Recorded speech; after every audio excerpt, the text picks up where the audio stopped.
지난 시간에 우리 한번 어렵다라고 얘기를 하셨으니까요. 간단하게 좀 정리를 해보는 시간을 갖도록 하겠습니다.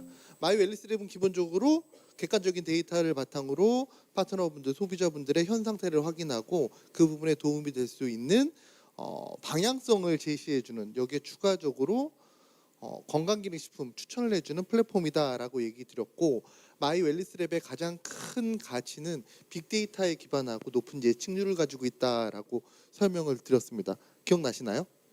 네, 0.9 이상의 높은 예측률을 가지고 있다라고 얘기 드렸습니다. 인체적인 실험 전 단계에서 가장 높은 수준의 엑설런트 등급의 그런 수준을 가지고 있다라고 설명을 드렸고요. 이런 데이터를 바탕으로 해서 나의 노화 속도를 명확하게 인지할 수 있다라고 얘기 드렸습니다. 1.0을 기준으로 했을 때, 사실 뉴트리라이트에서는 0.9 이상을 추천을 드리지만 1.0을 기준으로 했을 때 1.0 이상이 되면 가속노화 진행 중이다.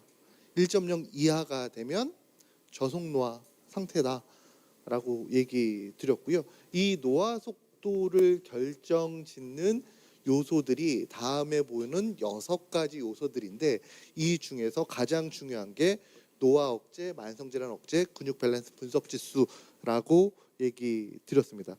노화 억제 분석 지수와 만성질환 억제 분석 지수, 근육 밸런스 분석 지수는 다른 말로 산화 스트레스, 대사, 근육이라고 얘기 드렸고, 이 3가지 요소는 만성질환의 핵심적인 요소라고도 얘기 드렸습니다. 즉 우리가 알고 있는 거의 대부분의 만성질환은 대사 스트레스와 관련되어 있는 만성질환 억제 분석 지수, 산화 스트레스와 관련 있는 노화 억제 분석 지수, 또 근육과 관련되어 있는 문제로부터 야기가 된다라고 얘기 드렸고, 이 만성질환 억제 분석 지수라는 것이 한국 사람의 사망 원인의 80%에 해당된다라고도 얘기 드렸습니다.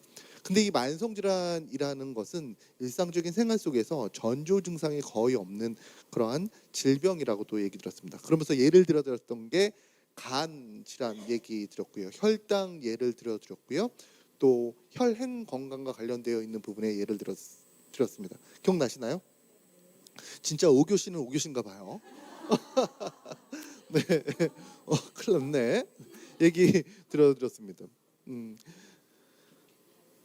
그렇죠? 기억나시죠? 네. 노화 억제 분석 지수는 가장 크게 차지하는 게 오늘 얘기 드리겠지만 항산화와 관련되어 있는 부분을 얘기 드렸고요. 항산화라는 것은 유해산소로부터 우리 몸이 얼마나 잘 대처할 수 있는 부분이냐라고 얘기 드렸습니다. 뒷부분에 좀 더 자세하게 얘기 드리겠고요. 만성질환 억제 분석 지수라는 것은 대사 스트레스라고 얘기 드렸습니다. 기본적으로 여기 노란불이나 빨간불이 들어오면 어떤 부분이 문제가 된다라고 얘기 드렸어요. 뒷부분을 보지 않더라도. 기억나시나요? 만성질환 억제 분석 지수. 노화 억제 분석 지수는 스트레스와 관련돼 있어서, 산화 스트레스와 관련돼 있어서 내가 항산화 영양소를 얼마나 적절하게 섭취하는지, 유해산소에 얼마나 대처 능력이 있는지를 나타낸다라고 얘기 드렸고요. 만성질환 억제 분석 지수라는 것은 대사 스트레스, 내가 어떤 음식물을 섭취했을 때 이 음식물들이 내 몸에서 적절하게 활용되는지 그렇지 못한지를 결정하는 그러한 지수라고 얘기 드렸습니다. 그래서 기본적으로 이 만성질환 억제 분석 지수에 노란불이나 빨간불이 들어올 경우에는 뒤에 내용을 보지 않아도 이분이 비만이거나 콜레스테롤이 높거나 중성지방이 높을 수밖에 없다, 또 혈당 수준이 높을 수밖에 없다라고 얘기 드렸습니다. 왜? 내가 섭취한 음식물을 내 몸에서 활용하지 못하고 계속 하나 둘 셋 넷 계속 쌓아두고 있기 때문에 문제가 되는 대표적인 지수라고 생각을 하시면 될 것 같고, 근육 밸런스 분석 지수라는 것은 내 몸의 근육의 정도, 나이대에 비해서 어느 정도 근육량을 가지고 있는지를 나타내는 지수라고 얘기 드렸습니다. 그러면서 이 3가지는 필수적인 요소인데, 리더 여러분들이 마이 웰니스 랩 측정한 걸 보게 되면 요거는 혈액 샘플이니까 넘어오는데, 요거는 ABC 같이 측정하셔야 되기 때문에 별도로 입력 안 하시는 경우도 굉장히 많은데, 요거를 반드시 입력하셔야지만 정확한 노화 속도를 확인할 수 있습니다 라고 얘기 드렸습니다. 기억나시죠? 그리고 식사라는 건 제가 뭐라고 얘기 드렸죠? 식사 그냥 다 노란불이나 빨간불이 들어올 수밖에 없다라고 얘기 드렸습니다. 47개 중에서, 네? 볼륨을 좀 높일까요? 마이크를 네 이렇게 되면 되겠죠. 네 최신의 방법입니다. 갖다 대면 됩니다. 네 식사라는 것은 47개 항목 중에서 나이대마다 약간씩 다르지만 37개 이상 클릭했을 때 나오는 건데 사실 우리나라 사람들 거의 대부분 노란불이나 빨간불이 들어온다라고 얘기 들었습니다. 저는 19점이라고 얘기를 들었습니다. 사실 이 부분을 바꾸는 거 굉장히 힘들고 인지하고 있고 인지한 상태에서 식사를 관리하기 위해서 노력하셔야 됩니다. 부족한 부분 건강기능식품 섭취하셔야 됩니다. 라고 안내하는 정도로만 생각하시면 됩니다. 라고 얘기 들었습니다. 왜? 이 부분을 초록색으로 바꾸기 위해서는 자신의 생활 습관을 너무나 많이 변경시켜야 되거든요. 우리 아이가 테스트를 해봤는데 청소년 대학생인 아이가 빨간불이 나왔어. 이걸 내가 초록불로 바꾸고 싶어. 우리 아이와 우리 남편을. 바꾸는 순간 아이가 집을 나갈 수가 있다는 겁니다. 식단을 완전히 싹 바꿔야 되기 때문에. 그리고 본인도 힘드시고. 그래서 우리는 이 부분에 있어서 항상 인지만 하고 이거를 대처할 수 있는 방법에 대해서 생각해야 됩니다라고 얘기 들었습니다. 운동이라는 건 어떻게 얘기 들었나요? 600을 최소 권장량으로 기준한다라고 얘기 들었습니다. 600m이라고 얘기 드렸죠. WHO에서는 600m를 권장하는데 이것은 최소의 운동량입니다. 일주일 기간으로 했을 때 숨이 턱 끝까지 차오르는 운동 15분 정도를 진행하시게 되면 600을 채울 수가 있습니다. 근데 이 600을 못 채우신 분들, 즉 빨간불이 나오신 분들 같은 경우는 하루 2분 자신을 위해서 달리지 않는 분, 몸을 활용하지 않는 분입니다. 심각한 수준입니다. 라고 얘기 들었습니다. 수면 같은 경우는 피츠버그 수면의 질 지수 항목을 바탕으로 해서 현상들을 파악해 드리고 이 건강 신호등을 통해서 노화 속도가 나오고 그 노화 속도에 따라서 문제가 있는 영역에 대해서 다음과 같이 빨간불과 노란불로 표시해 드립니다. 라고 얘기 드렸습니다. 그리고 이것도 기억나시죠? 어떤 부분으로 설명드렸죠? 노화 속도가 높으신 분들보다 노화 속도가 낮으신 분들이 추후 관리하는 데 있어서 좀 약한 부분이 있다라고 얘기 드렸고 그런 이유 때문에 노화 속도가 낮으신 분들 같은 경우에도 꾸준하게 관리를 해주셔야 됩니다라는 의미로 이 내용을 설명드렸습니다. 지금 현재 뭐 0.6이 나온다라고 해서 지금의 건강관리 방식을 계속적으로 유지했을 때 10년 후에 똑같이 0.6이 나오는 것이 아니라 나이가 들기 때문에 사람들은 제 목소리가 나오는 건가요 지금? 저 무서웠습니다. 말할 때마다 제 목소리가 나와가지고 네. 지금 A 상태라고 하더라도 사람의 노화 속도가 있기 때문에 운동량 관리 방식을 계속적으로 변화시켜주지 않으면 10년 후에는 C등급이 나올 수 있는 확률이 굉장히 높다라고 얘기 들었습니다. 그러면서 예를 들었던 게 이거죠. 지금 중학교에서 1등을 한다라고 해서 고등학교에서도 1등할 수 있는 그런 여건은 없다. 계속적으로 나를 개발하고 관리를 해야지만 A등급을 유지할 수 있고 거의 대부분 C등급으로 떨어진다라고 얘기 들었습니다. 그래서 지금 현재 0.5, 0.6이 있더라도 가속노화 상태가 아니라 저속노화 상태라고 하더라도 꾸준하게 관리해야 됩니다라고 얘기 드렸고 또 하나 얘기 드렸던 것 중에 하나가 산화 스트레스와 대사 스트레스 근 감소라는 부분은 서로 연계되어 있다라고 얘기 드렸습니다. 하나를 관리하는 것이 아니라 세 가지 요소들을 모두 한꺼번에 관리를 해줘야지 효과적으로 우리 몸을 지킬 수 있다라고 설명을 드렸습니다. 그러면서 노화 억제 분석 지수에 해당되는 요소들에 대해서도 얘기 드렸습니다. 노화 억제 분석 지수는 기본적으로 항산화 파트가 가장 중요하고요. 이 항산화 파트가 결과적으로 거의 대부분의 부분과 밀접하게 연계되어 있다라고 얘기 드렸습니다. 그러면서 이런 연계점에 대해서 고민하시고 이 연계점에 해당되는 제품에 대해서 오늘 설명드립니다라고 얘기 드렸습니다. 먼저 항산화에 대해서 좀 얘기를 해 보도록 하겠습니다. 지난 시간에 간단하게 얘기 드렸습니다. 유해산소와 관련되어 있는 부분이라고 얘기 드렸습니다. 유해산소는 지금 화면에서 보시는 것처럼 우리가 알고 있는 거의 대부분의 질병의 시발점이라고 얘기를 합니다. 누군가 혈관 건강에 문제가 있어, 누군가 혈당 건강에 문제가 있어, 다 유해산소로부터 우리 몸을 지키지 못했기 때문이다라고도 얘기를 합니다. 그래서 전문가들은 내가 알고 있는 질병의 90%가 유해산소로 부터 기인한다라고 얘기를 하죠. 저희 유해산소는 언제 발생한다고 지난 시간에 얘기 드렸을까요? 스트레스 받을 때 더 발생하는 거죠. 언제 발생할까요? 숨 쉴 때 지금 이 순간 발생하는 거죠. 지금 특히나 더 많이 발생하고 있지 않을까라는 생각을 해봅니다. 스트레스 받을 때, 숨 쉴 때, 태어나면서부터 죽기 전까지 우리 신체 내에서는 유해산소, 활성산소가 계속적으로 발생한다라고 얘기 들었습니다. 적절하게 발생되는 활성산소는 면역 기능에 그 가치가 있는 요소입니다. 하지만 과도하게 발생했을 때는 정상적인 세포를 공격함으로써 여러 가지 질병을 야기시킨다라고 얘기를 하죠. 그러면서 이렇게 얘기 들었습니다. 근데 사실 유해산소라는 아이는 그렇게 강한 아이는 아닙니다라고 얘기 드리면서 한마디로 동네 양아치 같은 아이입니다라고 얘기했습니다. 큰 돈을 뺏는 것이 아니라 100원만 부족한 아이들이라고 얘기 드렸습니다. 기억나시죠? 네. 그런 아이다라고 설명드릴 수가 있고, 또 얘기 드렸던 게 노화 억제 분석 지수의 항산화 파트에 문제가 있을 때 연계점에서 다음과 같은 잠재적인 위험 요소가 나타난다라고 설명을 드릴 수가 있습니다. 즉 내가 항산화에 문제가 있어라고 한다면 그 분들 같은 경우에는 코, 과민 반응, 피부, 또 면역, 눈 건강, 간, 위 거의 대부분의 파트에 잠재적인 위험 요인이 나타난다라고 생각하시면 될 것 같고, 이 얘기는 피부 건강에 문제가 있으신 분들은 기본적으로 항산화 파트의 관리를 적절하게 해 주셔야지만 된다는 얘기예요. 내가 누군가를 만났을 때 이분이 피부 건강에 빨간불이 들어왔어, 또는 항산화 파트에 빨간불이 들어왔어 라고 한다면 이 두 부분이 연계되어 있다라고 생각하시고 함께 관리를 해주시는 것이 적합하다라는 의미라고 설명을 드릴 수가 있습니다.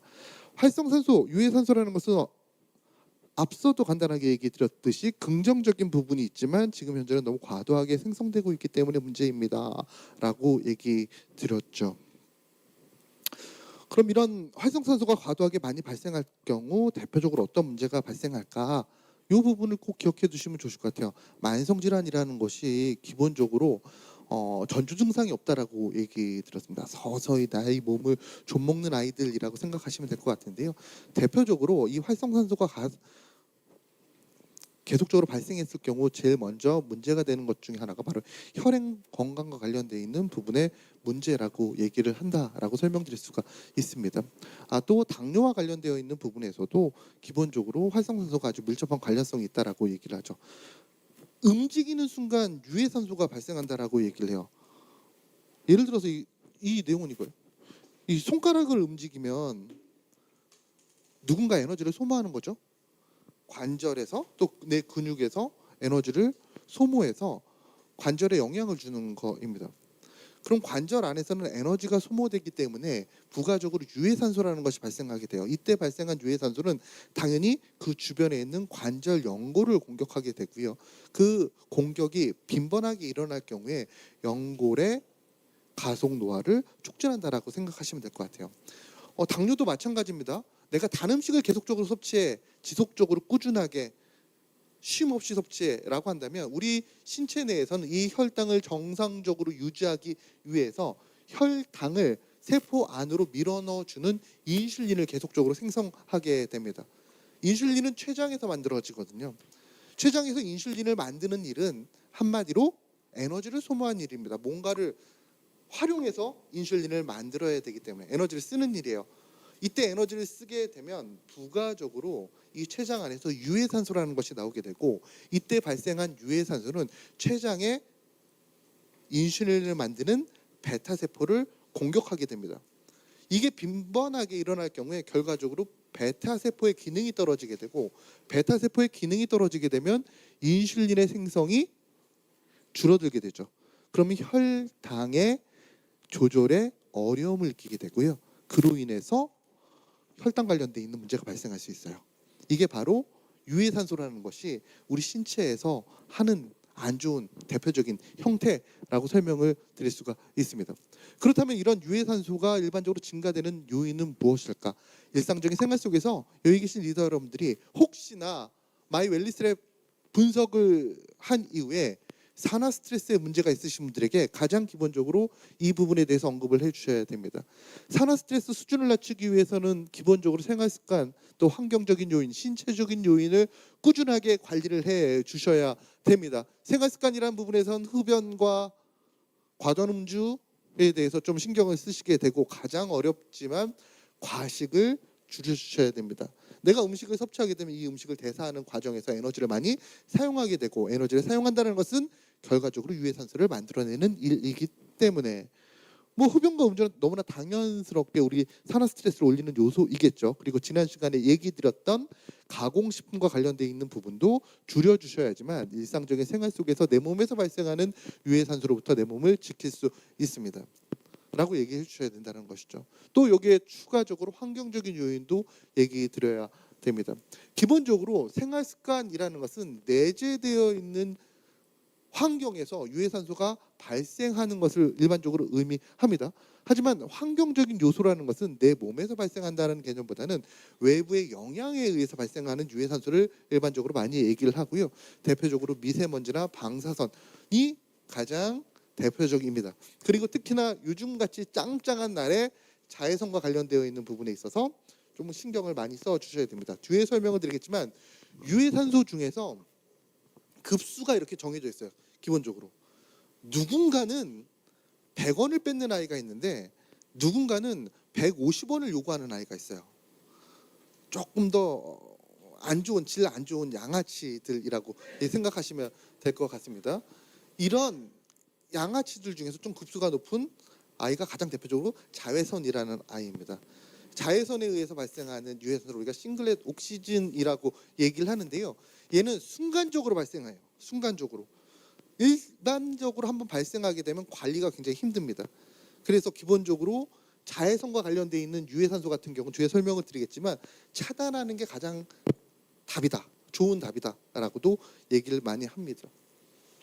참고해 주시면 좋으실 것 같고, 또 신체적인 요인에 의해서도 유해산소가 많이 발생하게 됩니다. 스트레스를 많이 받고 계실 경우에 지금 상태에서, 그리고 격렬한 운동을 하실 경우에, 또 잠을 잘 이루지 못하시는 경우에도 유해산소, 산화 스트레스의 영향을 많이 받게 된다라고 생각하시면 될 것 같아요. 기본적으로 이 내용은 리더 여러분들이 누군가에게 상담하실 때 어느 정도 좀 숙지해 두시면 좋은 내용이 아닐까라는 생각을 합니다. 우리가 유해산소라는 것은, 활성산소라는 것은 이런 이유에 의해서 기본적으로 발생합니다. 따라서 당신이 건강을 지키기 위해서, 즉 산화 스트레스 수준을 낮추기 위해서는 다음과 같은 요인에서 일반적으로 어느 정도 관리를 해야 됩니다라고 얘기하는 데 있어 도움이 될 수 있는 전형적인 내용들입니다. 교과서적인 내용들이라고 생각하시면 될 것 같습니다.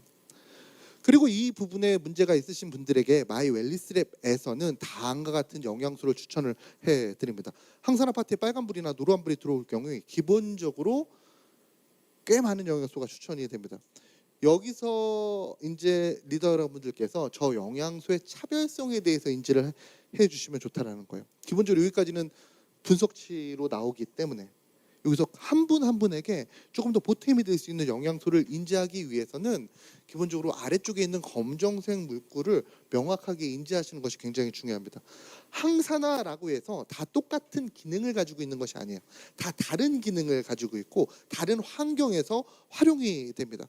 그걸 인지하기 위해서는 검정색 글자를 반드시 숙지해 두시는 것이 바람직합니다. 그럼 이 부분을 숙지하시는 데 도움이 될 수 있는 몇 가지 사항들만 좀 얘기를 해볼게요. 굉장히 교과서적인 내용이에요. 학교에서 공부할 때 배우는 내용입니다. 일반적으로 항산화 영양소라는 것은 세포 외, 세포 내로 분류가 되게 됩니다. 세포 외 영양소 같은 경우에는 비타민 C와 아연과 셀레늄과 구리가 가장 대표적이라고 생각하시면 될 것 같고요. 세포 내 같은 경우는 코엔자임 Q10과 라이코펜, 베타카로틴, 케르스틴이 가장 대표적인 영양소입니다. 근데 이렇게 설명하면 아무도 인지하지 못한다는 거예요. 재미없어 한다는 거예요. 누군가에게 설명하기 굉장히 힘들다라는 거예요. 전형적인 5교시 과정이라는 거예요. 그렇죠. 그래서 이 부분은 넘어가면서 이렇게 좀 정리를 해보도록 하겠습니다. 일상적인 생활 속에서 누군가 항산화 영양소가 필요해. 그렇다면 그 항산화 영양소를 어떻게 추천할 거야? 기본적으로 스트레스와 염증이 좀 고민이신 분들 같은 경우는 최적의 영양소 아연과 구리를 추천드립니다. 구리 같은 경우 왜 섭취해야지 돼? 수포옥사이드라는 항산화 효소를 만들어주는데 도움이 되기 때문에. 항산화 효소는 제가 지난주에 뭐라고 설명을 드렸을까요? 항산화 영양소는 자신이 가지고 있는 50원 100원을 유해산소에 그냥 주는 아이들, 태어날 때부터 금수저라고 얘기 들었어. 돈이 많아가지고 그냥 너 갖고 떨어져라고 얘기하는 아이들. 그에 반해서 항산화 효소는 유해산소가 발생했을 때 경찰관처럼 잡아가는 아이들이라고 얘기 드렸습니다. 그 항산화 효소를 신체에서 만들기 위해서는 기본적으로 비타민이 아니라 무기질이 존재해야 됩니다. 철분과 망간, 구리 등이 신체 내에 존재해야 된다는 것이죠. 사회를 살면서 경찰관이 필요할까요? 재벌이 더 많이 필요할까요? 적절하게 조화가 돼야 된다는 거예요. 어느 쪽이 아니라. 근데 우리가 일반적으로 생각을 하시게 되면 많은 분들께서 비타민에 더 포커스하는 경우가 굉장히 많습니다. 거의 대부분 시장의 소비자분들 마찬가지고요. 비타민 못지않게 무기질도 항산화 파트에서 중요한 비중을 차지하고 있다는 거 꼭 인지해 두시면 좋으실 것 같습니다. 일반적으로 스트레스와 염증이 발생할 경우에 주요 손상 부분은 단백질과 DNA입니다. DNA를 쉽게 설명하면 어떻게 설명할 수 있을까요? DNA, 세포가 가지고 있는 기억 소자라고 생각하시면 될 것 같아요. 메모리라고 생각하시면 될 것 같아요. DNA가 적절하게 유지가 돼야지만 자신과 똑같은 아이를 복제하면서 현재의 건강 상태를 유지하는 데 유리합니다. 근데 지난 시간에도 얘기 드렸지만 유해산소라는 아이들이 힘이 강한 아이가 아니라고 얘기 드렸습니다. 유해산소라는 아이들은 저 DNA의 끝부분을 살짝씩 공격을 합니다. 약간씩 티 안 나게 공격을 합니다. 그래서 세포는 자신이 손상됐는지 안 됐는지 파악을 하지 못하는 상황에서 그 손상된 DNA에 맞춰서 자신과 똑같은 아이를 계속적으로 만들어내기 때문에 처음에는 인지하지 못하지만 그게 조직이 되고 기관이 되면서 여러 가지 건강상의 문제를 야기시킨다라고 얘기 드렸습니다. 그런 이유 때문에 쭉 주요 손상 부분에 있어서 DNA가 나와 있는 부분 있잖아요. 그 부분에 대해서 신경을 좀 더 많이 써 주셔야 된다는 걸. DNA. 똑같은 세포를 만들지 못한다는 의미예요. 똑같은 세포. 이 부분 참고해 주시면 될 것 같고, 대사 과정과 관련되어 있는 부분에서 단백질 산화, GPX라는 항산화 효소, 또 다른 경찰관이죠. 우리나라에서도 경찰관 중에 일반 경찰이 있고 해양 경찰이 있고 뭐 많잖아. 군대도 있고요. 이렇게 종류가 나눠져 있잖아요. GPX라는 것은 또 하나의 경찰관이라고 생각하시면 될 것 같아요. SOD와 다르게. 그리고 일상적인 생활 속에서 지방을 적절하게 조절하지 못하시는 분들, 또는 탄수화물을 많이 섭취해서 이미 신체 내에 지방이 많으신 분들, 이런 분들 줄이라고 그렇게 얘기해도 줄이지 못하시는 분들이 계십니다. 맛있거든요. 지방이라는 것은 그 고소한 맛이 머릿속에 각인이 되거든요. 한번 각인된 고소한 맛을 없애는 것은 굉장히 힘든 일입니다. 그래서 식생활 조절이 힘들다라고 얘기를 하는 거겠죠. 근데 이 지방이, 콜레스테롤이, 지질이 한마디로 말해서 신체 내에 존재하게 되면 유해산소의 가장 최적의 표적이 됩니다. 지질을 감싸고 있는 지단백 코팅을 깨트리는 순간 혈관 위아래로 지질이 들러붙게 되죠. 그럼 당연히 심혈관계 질환이 많이 발생할 수밖에 없거든요. 그래서 지질을 많이 섭취하시는 분들, 신체에 지질이 많으신 분들에게는 기본적으로 이런 지질이 과산화 지질로 전환되는 과정을 끊어주기 위한 비타민 E를 최우선적으로 추천드린다라고 생각하시면 될 것 같아요. 그냥 한마디로 그냥 쉽게 생각하시면 콜레스테롤 수준 높아? 중성지질 수준 높아? 혈행 건강에 좀 문제가 있어? 라고 하시면 비타민 E를 추천하면 좋은 선택이 될 수 있다라고 설명을 드릴 수가 있는 거겠죠.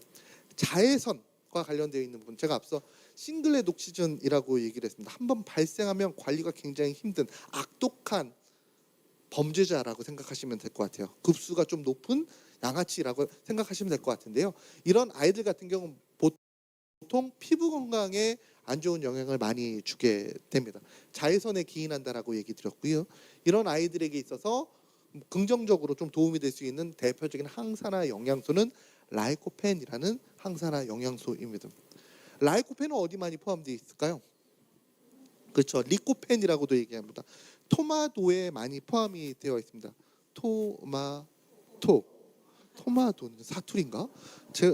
네, 토마토. 앞으로 해도 토마토, 뒤로 해도 토마토라고 얘기를 하죠. 네. 토마토를 가장 잘 먹는 방법은? 네?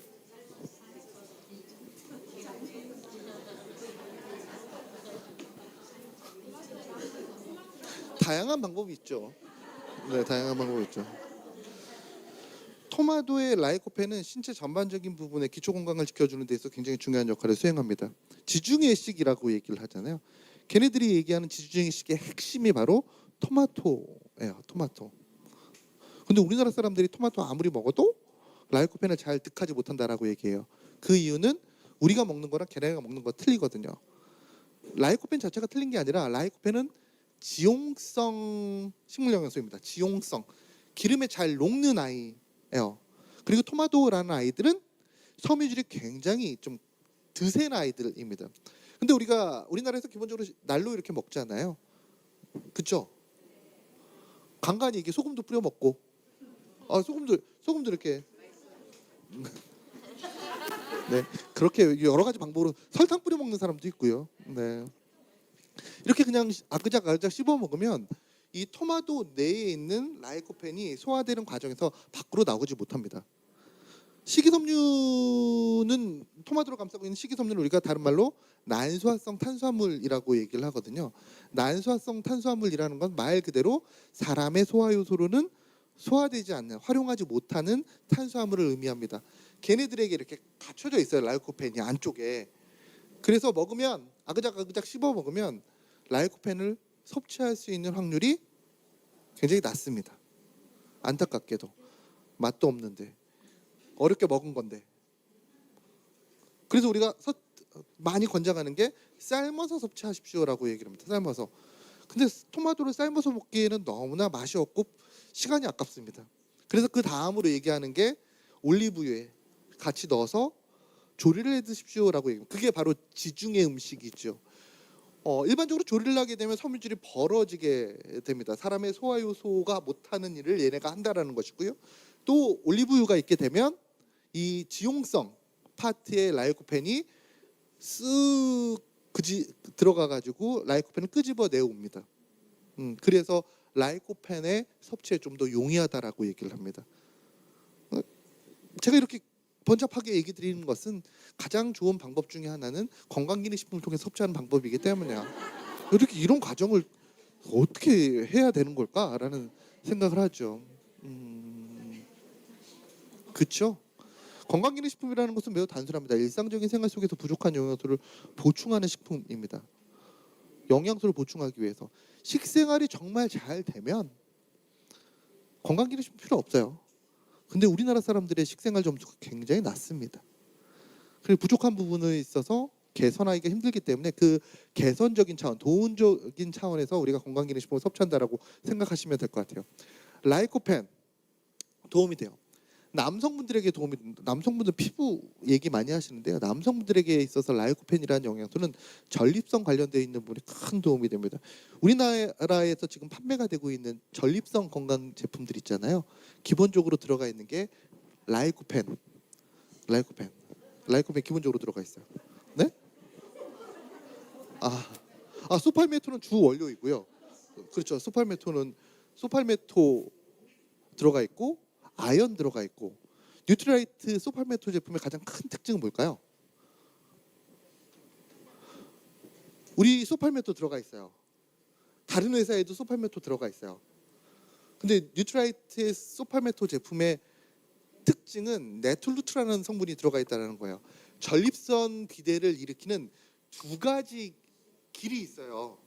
그 두 가지 길 모두를 차단시켜주는 복합물이 들어가 있는 게 바로 우리 뉴트라이트 소팔메토라고 생각하시면 될 것 같습니다. 그래서 좀 더 가치가 있다라고 얘기를 하죠. 일반적으로 시중에 나와 있는 제품들 같은 경우는 두 가지 길 중에서 한쪽 길만 막아요. 이 문이 지금 세 개가 있잖아요. 관리를 하려면 도둑을 막기 위해서는 세 군데를 다 막아야 된다는 거예요. 그런데 국내에 나와 있는 일부 제품들은 문 하나만 막고 있어요. 이게 의미가 있을까? 다른 남은 두 개의 문으로 들어올 수 있기 때문에. 그래서 종합적으로 관리해 줄 수 있는 제품을 선택해라라고 하는 이유, 부원료가 중요한 이유, 또 다른 어떤 배합물이 들어가 있는 게 중요한 이유가 바로 이런 이유 때문이다라고 생각하시면 될 것 같고, 무튼 이 라이코펜이라는 성분은 전립선과 관련되어 있는 부분에 큰 도움이 될 수 있는 원료입니다. 이 전립선 비대 발생률은 생각보다 굉장히 높습니다. 여기 여성분들이 많이 계시겠지만 연령대와 같이 퍼센트가 올라간다라고 얘기를 해요. 50대엔 50%, 60대에는 60%, 70대에는 70%, 80대 남성분들은 80%가 가지고 있는 질병 중에 하나가 전립선 비대라고 얘기를 합니다. 근데 이거를 누군가에게 얘기하지 못해요. 그렇죠. 남성만 전립선이 있기 때문에 남성만 걸립니다. 신은 참 공평하다라고 생각합니다. 네, 남성만 가지고 있어요. 네? 전립선이 있잖아요. 그렇죠? 네. 여성과 남성의 그 성은 논쟁을 이렇게 불러일으키고 싶지는 않습니다. 네. 여성인 자궁이 있다라고 얘기를 하셔가지고. 네. 네. 아무튼간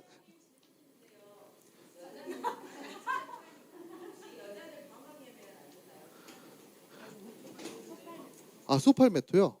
기본적으로 전립선과 관련돼 있는 부분에 인증을 받은 내용이기 때문에 전립선 관련돼 있는 부분으로 활용하시면 좋으실 것 같아요. 근데 그 전립선과 관련돼 있는 부분에 있어서 부가적인 측면에서 모발과 관련돼 있는 연구가 굉장히 많이 들어가 있는 건 사실이에요.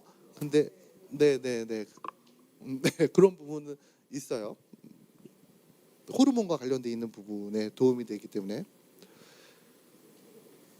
그런데 여성분들은 공식적으로 전달해 드릴 수가 없습니다. 방광염과는 좀 거리가 있는 그런 제품이다라고 생각하시면 될 것 같습니다. 아주 좋은 질문을 주셨습니다. 감사합니다. 네. 다음 피부와 노화 관련되어 있는 부분에서 좀 고민하시는 분들 같은 경우에는 코엔자임 Q10을 많이 추천을 드립니다. 제가 늘상 얘기 드리는 영양소 중에서 가치는 높은데 인지도가 떨어지는 대표적인 영양소가 코엔자임 Q10입니다. 여기 미토 ROS라고 얘기를 합니다. 미토콘드리아 내부에서 발생하는 유해산소로부터 내 몸을 지켜주는 데 있어서 유일한 아이가 바로 코엔자임 Q10이라고 생각하시면 될 것 같아요. 그렇다면 여기서 중요한 게 미토콘드리아라는 게 어떤 아이야라는 게 굉장히 중요합니다. 미토콘드리아는 세포 내에 존재하고 있는 발전소라고 생각하시면 될 것 같아요. 발전소, 흡사, 자동차로 따지게 되면 자동차 엔진이라고 생각하시면 될 것 같아요. 자동차 엔진. 자동차 엔진은 어떤 역할을 수행하죠? 에너지를 받아들여서 이거를 바퀴가 돌아갈 수 있게 하는 운동 에너지를 만들게 하는 데 있어서 엔진이 그 역할을 수행하죠. 엔진 큰 통 안에 휘발유를 이렇게 뿌려주고 스파크를 빡 튀겨주게 되면 폭발에 의해서 운동 에너지가 만들어지게 돼요. 그래서 앞으로 나가요. 여기까지는 이해하시죠? 근데 그 과정에서 매연이라는 것이 나오게 됩니다. 그래서 자동차는 에너지로 바퀴를 돌리지만 매연을 일으키기도 해요. 미토콘드리아도 똑같다라고 생각하시면 될 것 같아요. 미토콘드리아는 신체의 세포를 움직이게 하는 기본적인 에너지를 만들어주는 데 그 역할을 수행합니다. 그런데 미토콘드리아 안에서 에너지를 만드는 과정에서 당연히 유해산소라는 것이 많이 발생하게 돼요. 이런 유해산소를 미토콘드리아 내에서 발생하는 유해산소를 막아줄 수 있는 아이가 유일하게 코엔자임 Q10이라는 아이예요. 즉 자동차 엔진에서 만들어진 그 매연을 자동차 엔진 내에서 밖으로 나오기 전에 제거해주는 역할을 수행한다라고 생각하시면 될 것 같아요. 그럼 여기서 중요한 게 있습니다. 우리 신체에서 발생하는 유해산소 중에서 그 미토콘드리아 내부에서 발생하는 유해산소가 어느 정도 수준이냐? 90% 이상입니다. 90% 이상. 왜? 내 세포에서 에너지를 만들어야지만 우리 수십조 개의 세포가 내 신체 내에 존재하잖아요. 그 세포에는 다 미토콘드리아가 존재하고요. 걔네들이 만드는 에너지에 의해서 내가 생존한다라고 생각하시면 될 것 같아요. 그러면 당연히 햇빛으로 들어오는 유해산소보다 세포 내에서 만들어지는 유해산소를 막아주는 코엔자임 Q10이 굉장히 중요한 역할을 수행하겠죠. 그래서 코엔자임 Q10이 굉장히 중요한 역할을 수행합니다. 항산화에 있어서 핵심적인 역할을 수행한다라고 얘기를 해요. 정말로 중요합니다. 그리고 또 하나 중요한 게 단지 항산화 기능뿐만 아니라 그 항산화 기능을 하는 과정에서 전자를 주고받는 역할을 수행하는데 이 전자를 즉 500원짜리를 주고받고 하는 역할을 수행하는 게 코엔자임 Q10이라는 아이예요. 근데 그 과정에서 에너지의 핵심적인 요소이기도 합니다. 우리 신체에서 가장 활발하게 활용되고 있는 장기, 노화와 관련돼 있는 핵심 장기가 4개가 있습니다. 간, 심장, 신장, 폐. 우리가 4대 장기라고 얘기를 해요. 4대 장기. 간, 심장, 신장, 폐. 네. 나이가 들면 이 간, 신장, 심장, 폐의 기능이 떨어지게 돼요. 이렇게 쭉. 그래서 결과적으로 사람이 노화되었다라고 얘기를 합니다. 근데 정말 신기하게도 코엔자임 Q10도 요 곡선과 똑같이 간, 심장, 신장, 폐에서 수준이 떨어지게 됩니다. 기본적으로 코엔자임 Q10은 20대 이전에는 신체에서 가장 흔한 물질 중에 하나라고도 얘기를 합니다. 근데 나이가 들면서 코엔자임 Q10의 수준이 이렇게 쭉 빠지면서 노화가 일어난다라고 얘기를 해요. 그만큼 에너지대에서 아주 밀접한 관련이 있어요. 그래서 코엔자임 Q10 많이 추천을 드린다라고 설명드릴 수가 있겠죠. 저 개인적으로 굉장히 좋아하는 영양소입니다. 좀 안타까운 영양소이기도 하죠. 왜 우리나라에서 이렇게 인지도가 떨어지지? 라고 늘상 제가 얘기 드리는 영양소예요. 제가 학교 은사님께 제가 주니어 시절에 어렸을 때 쪼렙 시절에 리더분들께서 질문을 많이 하시잖아요. 뉴트라이트 제품이 많기 때문에 꼭 저한테 이런 질문 하십니다. 뉴트라이트 제품이 굉장히 많은데 그중에 하나만 추천해달라고. 다 먹으면 좋겠지만 비용이 많이 들잖아요. 그중에서 가장 좋다고 생각하는 하나의 제품만 추천해 주세요 라고 얘기합니다. 근데 꼭 얘기하실 때 더블 X는 빼고요 라고 얘기를 합니다. 그리고 이 질문을 받을 때마다 어떤 거를 추천해야 될까? 다 좋은데? 라고 생각해서 제 은사님께 똑같은 질문을 드렸었어요. 이렇게 다양한 영양소가 있고 제품들이 있는데 어떤 하나의 영양소만 섭취한다라고 하면 선생님께서는 어떤 영양소를 섭취하실 겁니까? 서울대학교에 있는 미세캡슐 전문가 교수님이시거든요.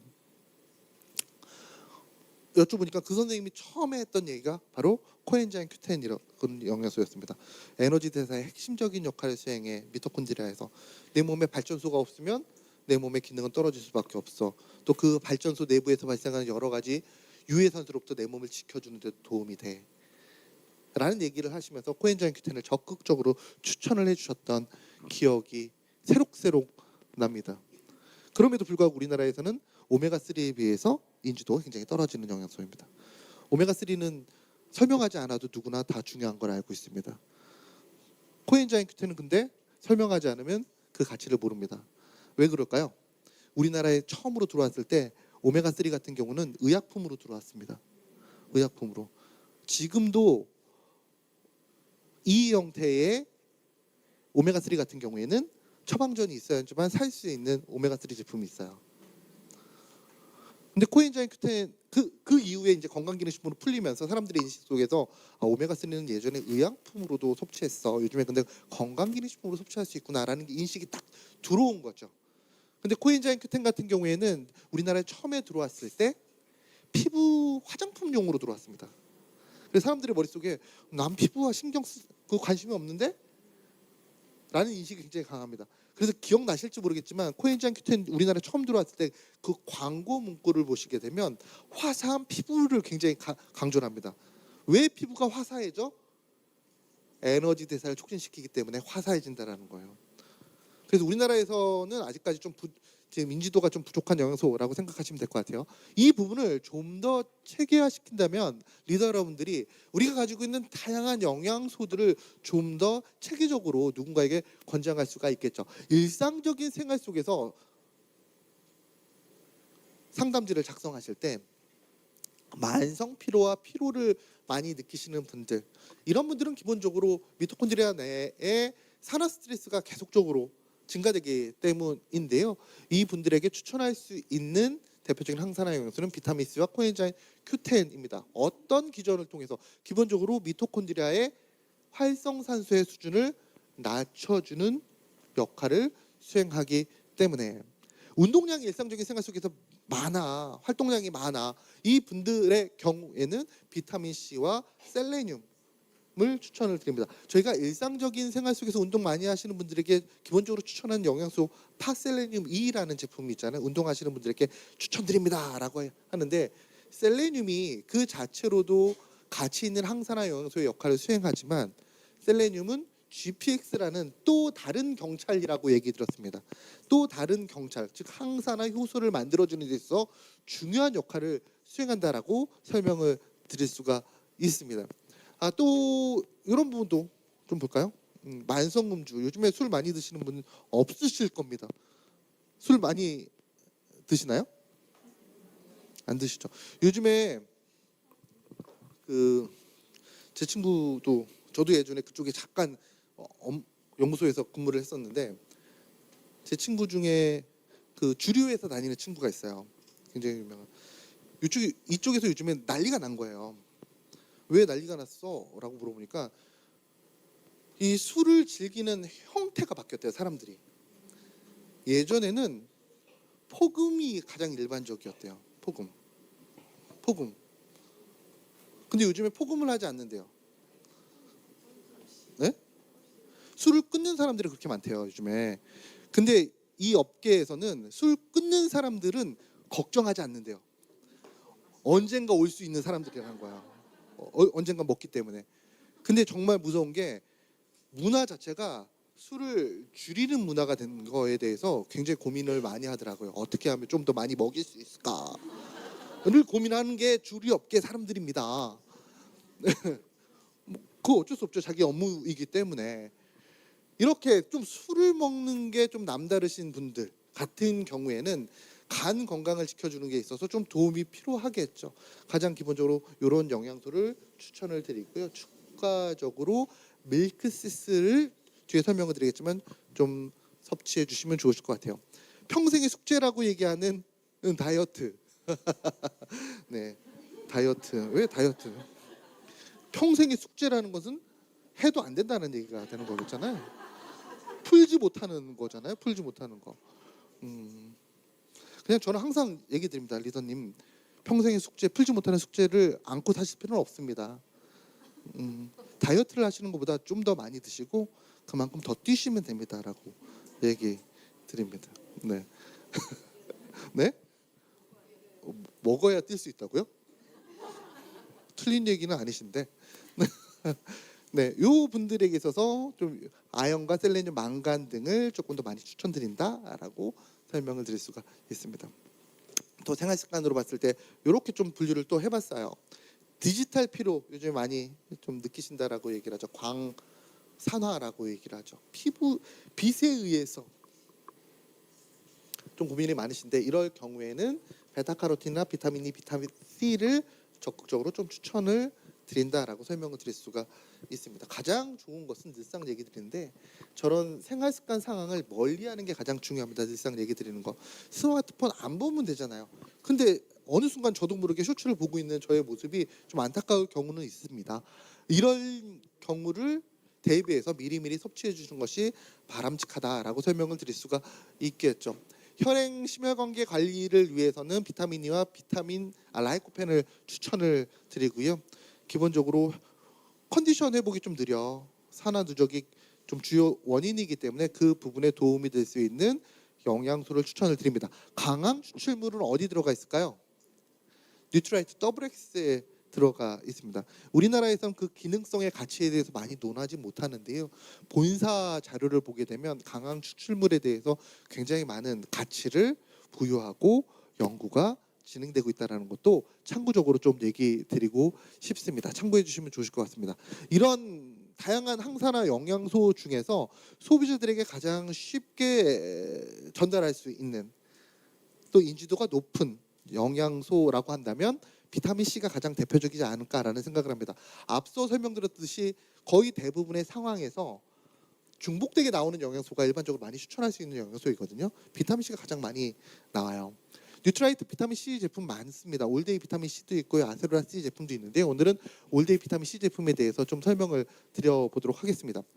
일단 비타민 C의 기능을 한번 보게 되면 다음과 같은 6가지 기능의 가장 핵심적인 기능이라고 설명을 드릴 수가 있습니다. 굉장히 중요한 역할을 수행하죠.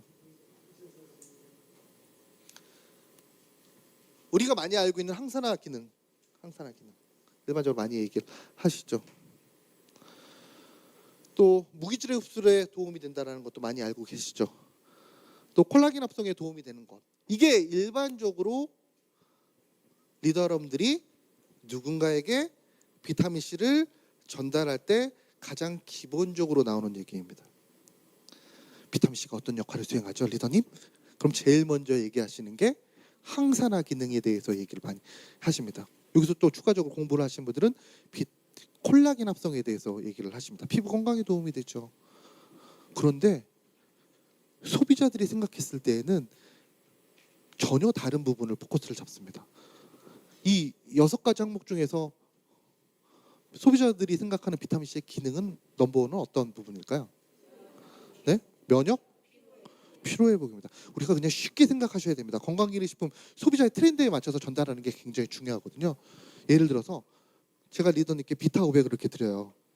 항산화에 도움이 돼요? 비타500 드세요라고 얘기를 할지, 아니면 피로회복이에요 드세요라고 얘기할지 생각하시면 굉장히 답이 나온다는 겁니다. 소비자분들은 누구도 비타500을 섭취하시면서 항산화에 대해서 생각하시는 분이 없습니다. 근데 우리만 주구장창 항산화에 대해서 얘기를 하고 있다는 걸 와닿지도 않는데, 소비자 입장에서 봤을 때. 그래서 소비자분들에게 조금 더 어필할 수 있는 그런 문구를 사용하시는 것이 바람직하다라고 생각하시면 될 것 같아요. 이 피로회복이라는 부분에 있어서 또 중요한 게 있는데요.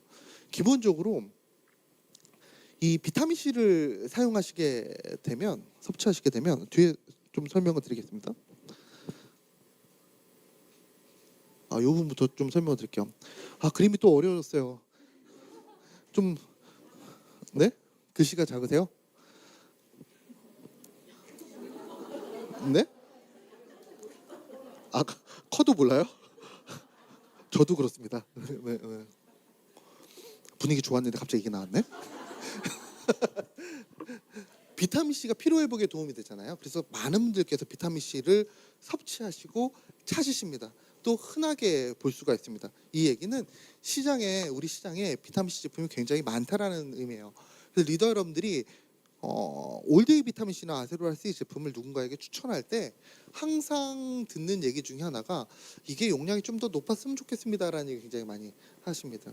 또 어떤 특색이 있습니까? 라는 얘기를 많이 하세요. 그래서 그 부분에 대해서 설명드리기 위해서 좀 준비한 내용이라고 생각하시면 될 것 같아요. 우리가 비타민C를 섭취할 때 가장 중요시 생각해야 되는 부분은 어떤 부분일까?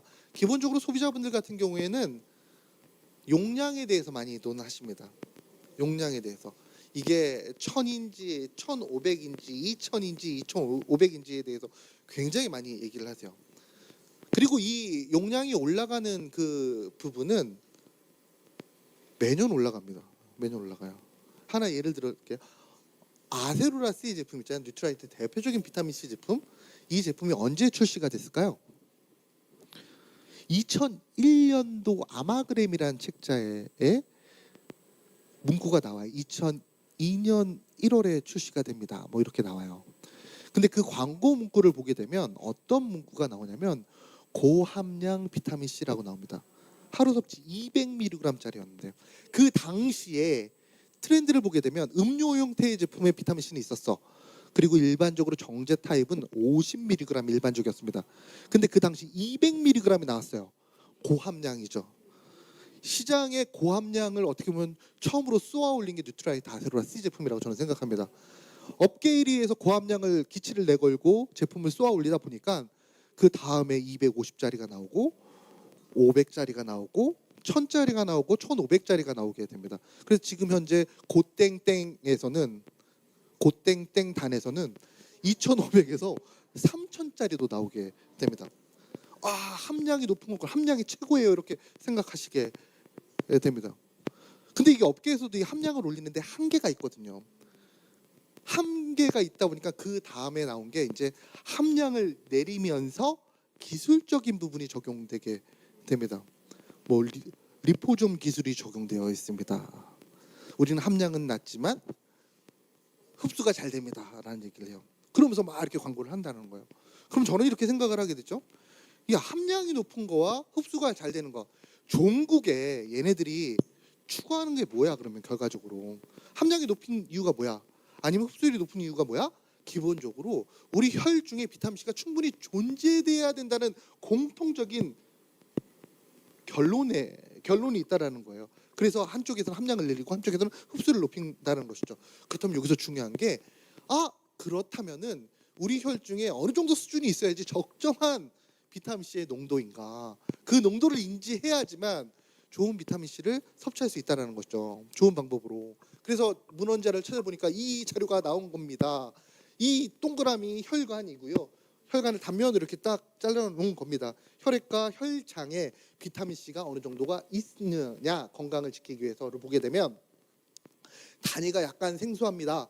단위가 50에서 70 마이크로몰이라는 단위가 쓰게 됩니다. 우리에게는 참 쓰지 않는 단어이죠. 50에서 70 마이크로몰. 이 정도의 수준이 지속적으로 혈중에 존재해야지만 건강을 지킬 수 있어. 건강을 지키는 게 어떤 의미야? 이 정도의 수준이 지속적으로 있어야지만 신체 각 기관에 비타민 C가 전달되고 농도가 유지가 되면서 그 기관의 기능을 지켜주는 데 도움이 돼. 그렇다면 각 기관의 비타민 C의 수준은 어느 정도야? 를 보니까 여기는 50에서 70 마이크로몰이라고 얘기 들었는데 뇌 같은 경우는 단위가 달라지게 됩니다. 2에서 10 미리몰이에요. 마이크로몰보다 미리몰이 더 높은 수준이에요. 즉 마이크로몰보다 이 마이크로몰이 혈장에 있는 비타민 C 농도가 유지가 돼야지만 더 높은 수준의 각 기관의 비타민 C 농도가 유지가 되면서 각 부분의 건강을 지킬 수 있다라는 의미입니다. 뇌 같은 경우에 비타민 C 활용도가 높아 20에서 10mg이에요. 근데 참 놀라운 게 뇌보다도 더 높은 농도를 유지하는 데가 있습니다. 어디냐면 바로 이 부분이에요. 땅콩같이 생긴 신장이죠. 신장의 그 위에 있는 게 바로 부신이라는 부분입니다. 부신을 보게 되면 최고의 농도는 최대 농도는 비슷한데 최저 농도가 높습니다. 2에서 10이 아니라 4에서 10입니다. 부신에서 비타민 C를 많이 필요로 하는구나라는 것을 확인할 수 있어요. 그럼 부신에서는 어떤 역할을 수행해? 부신에서 바로 이 역할을 수행한다라는 거예요. 피로회복. 사람이 스트레스를 받게 되면 그 스트레스에 대응하기 위해서 스트레스 대응 물질이 나오게 됩니다. 그것을 우리가 일반적으로 코티졸이라고 얘기를 하죠. 그 코티졸이 생산되는 데 있어서 비타민 C가 활용이 된다라는 거예요. 즉 이 얘기는 내가 스트레스 받으면 그 대응 물질이 나오게 되고 그 대응 물질을 만드는 데 있어서 비타민 C는 계속적으로 소모가 되고 있다라는 내용입니다. 그래서 스트레스를 많이 받는 분들이 기본적으로 비타민 C를 계속적으로 활용하고 있다라고 생각하시면 될 것 같아요. 또 부신에서 하는 역할 중에 하나가 에너지 대사에 필요한 다양한 물질들이 만들어지게 됩니다. 이때 역시도 비타민 C가 활용되고 있다라고 생각하시면 될 것 같아요. 그래서 비타민 C를 일컬어 최근 들어서는 피로 회복과 관련되어 있는 부분에 도움이 되는 것으로 많이 언급이 되고 있다라고 생각하시면 될 것 같고, 앞서 다시 돌아가게 되면 결과적으로 이 농도를 맞추기 위해서 함량 논쟁이 나온 거고요. 또 기술 논쟁이 나온 것이라고 생각하시면 될 것 같습니다. 그렇다면 여기서 좀 더 원론적으로 직관적으로 한번 들어가 보도록 하겠습니다. 저 농도의 비타민 C의 혈중 농도, 기관의 농도를 맞추기 위해서는 우리는 과연 어느 정도 수준을 섭취해야 되느냐를 한번 보게 되면 일단 흡수율이라는 부분에 있어서 따져보셔야 됩니다. 흡수율. 장에서 비타민 C가 흡수가 되는데 무조건 함량이 높다라고 해서 얘네가 다 흡수가 되는 게 아니에요. 이게 참 재밌더라고요. 기본적으로 장에서 비타민 C를 흡수하는 그 수준은 용량이 낮을수록 흡수율이 높습니다. 30에서 100mg 정도 섭취했을 때 그 중에 80% 정도가 흡수가 되는 거예요. 반대로 200mg 섭취하게 되면 70% 정도가 흡수가 되는 거예요. 2000mg 고함량이라고 얘기를 하죠. 최근 들어서는 이 함량을 섭취하게 되면 16% 정도가 섭취되는 거예요. 16% 정도가. 그러면 어느 게 가장 좋아요? 흡수율만 봤을 때에는. 그건 이제 뒤에 시간을 얘기 드리겠죠. 흡수율만 보게 되면 낮은 용량이 좋아요. 30에서 10mg. 근데 중요한 것은 흡수율이 아니라 결과적으로 혈중의 농도를 어떻게 유지시켜 주느냐입니다. 얘가 흡수율이 제일 높아, 장에 들어와. 그럼 이 정도 섭취해서 혈중의 농도가 유지가 돼? 라는 부분이에요. 그 논문이 여기 또 나오게 됩니다. 논문명이 참 됩니다. 아이디어란 비타민 C의 섭취량에 대해서 나오게 되는데요. 보시게 되면 100mg 이하가 기본적으로 흡수율이 높다라고 얘기 드렸어요. 그런데 혈중의 농도를 최적으로 유지하지 못한다라는 거예요. 그럼 어느 정도가 좋아?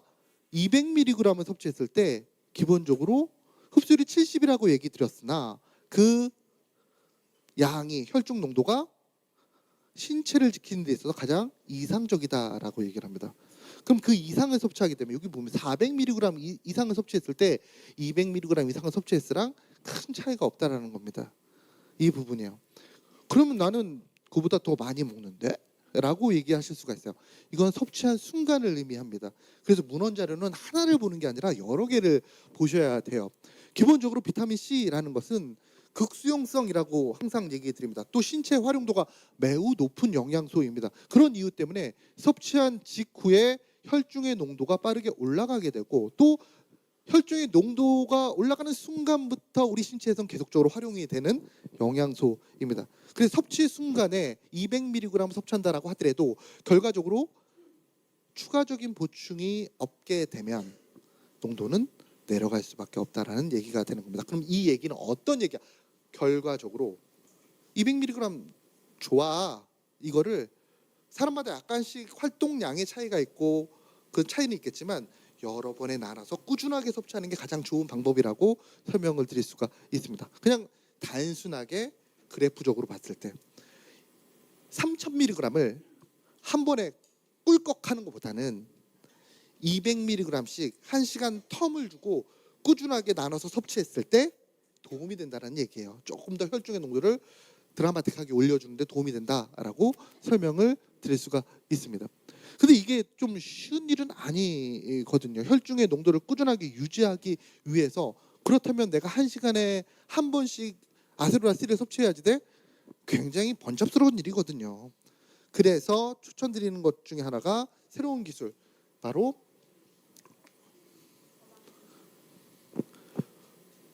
지속성 정제라는 기술이 적용된 제품이 바로 올데이 비타민 C라고 설명을 드릴 수가 있습니다.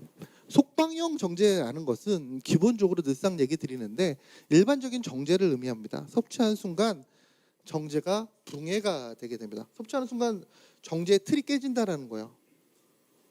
그러면서 안에 있는 비타민 C 영양소가 용출돼 나오는 걸 우리가 속방형 정제라고 얘기를 합니다. 이 속방형 정제보다 조금 더 빠르게 구조를 무너뜨려서 영양소를 노출시키는 게 일반적으로 발포형이라고도 얘기를 하죠. 근데 비타민 C 같은 경우에는 낮은 용량으로 꾸준하게 넣어주는 게 더 효과적이라는 의미예요. 그럴 때 도움이 될 수 있는 형태가 바로 지속성 정제라고 생각하시면 될 것 같아요. 구조를 유지하면서 낮은 용량으로 꾸준하게 혈중의 농도를 유지시켜 주는데 도움이 될 수 있는 비타민 C가 바로 이 지속성 정제 올데이 비타민 C에 들어가 있는 기술이라고 설명을 드릴 수가 있습니다. 실제로 이거를 저희가 이해를 돕기 위한 영상인데요. 테스트를 해보게 되면 분명한 차이가 있습니다. 우리 신체 내에서 이런 비슷한 일이 벌어지는 거예요. 보시게 되면 왼쪽에 있는 게 아세로라 C 제품이고요. 오른쪽에 있는 게 올데이 비타민 C 플러스 제품입니다. 정제가 유지가 되죠.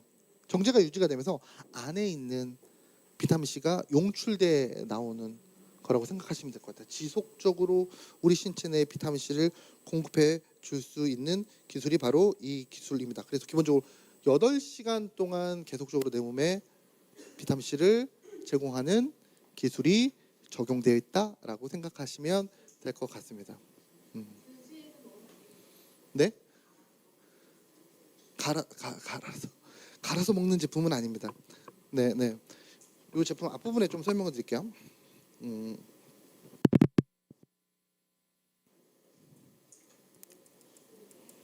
좀 넘어갔는데 이 부분을 좀 설명을 드리면 폴리머 매트릭스라고 얘기를 하는데 이 정제는 기본적으로 비타민 C와 폴리머를 분말 형태에서 같이 혼합시킨 다음에 이걸 타정한 거예요. 타정. 그래서 우리가 섭취를 하게 되면 요 바깥쪽에는 수분이 접촉하기 때문에 이 폴리머 식이섬유라고 생각하시면 돼요. 이게 쭉 부풀어 오르게 됩니다. 그래서 그 식이섬유 안에 있는 비타민 C가 용출돼 나오게 돼요. 근데 그 안쪽에 있는, 즉 정제 심부에 있는 비타민 C 같은 경우는 수분이 노출되지 않아서 계속적으로 폴리머에 감싸져 있다라는 거, 부풀어 오지 않았기 때문에. 근데 시간을 두게 되면 이 수분이 정제 심부까지 침투하게 되겠죠. 그럼 안쪽도 부풀어 오르면서 안에 있는 비타민 C가 용출돼 나오게 됩니다. 이게 다 소진되는 시간이 8시간 정도라고 생각하시면 될 것 같습니다. 어느 분이 저한테 그런 질문을 하시더라고요. 진짜로 진지하게 저한테 오셔가지고 이런 질문을 하셨습니다. 어떤 질문이냐면, 저 폴리머 상태에, 즉 부풀어 있는 비타민 C의 폴리머가 내 장에 8시간 동안 존재해요? 라는 얘기를 하셨어요. 8시간 너무 오래 존재하는 거 아닙니까? 라는 얘기를 하시더라고요. 고개를 끄덕이시면 안 되는 거예요. 이건 말이 안 되는 질문이시거든요. 그럼 제가 그분께 질문 드리죠. 이게 어떻게 정지돼 있니요? 8시간 동안 장에 머무를 수 있냐고 질문한 거예요. 본질적으로는. 아니, 리더님은 그러면 생각하시기에 우리가 식사를 하게 되면 그 식사의 음식들이 배설되는 데까지 어느 정도 시간이 걸린다고 생각하십니까? 라고 얘기 드렸어요.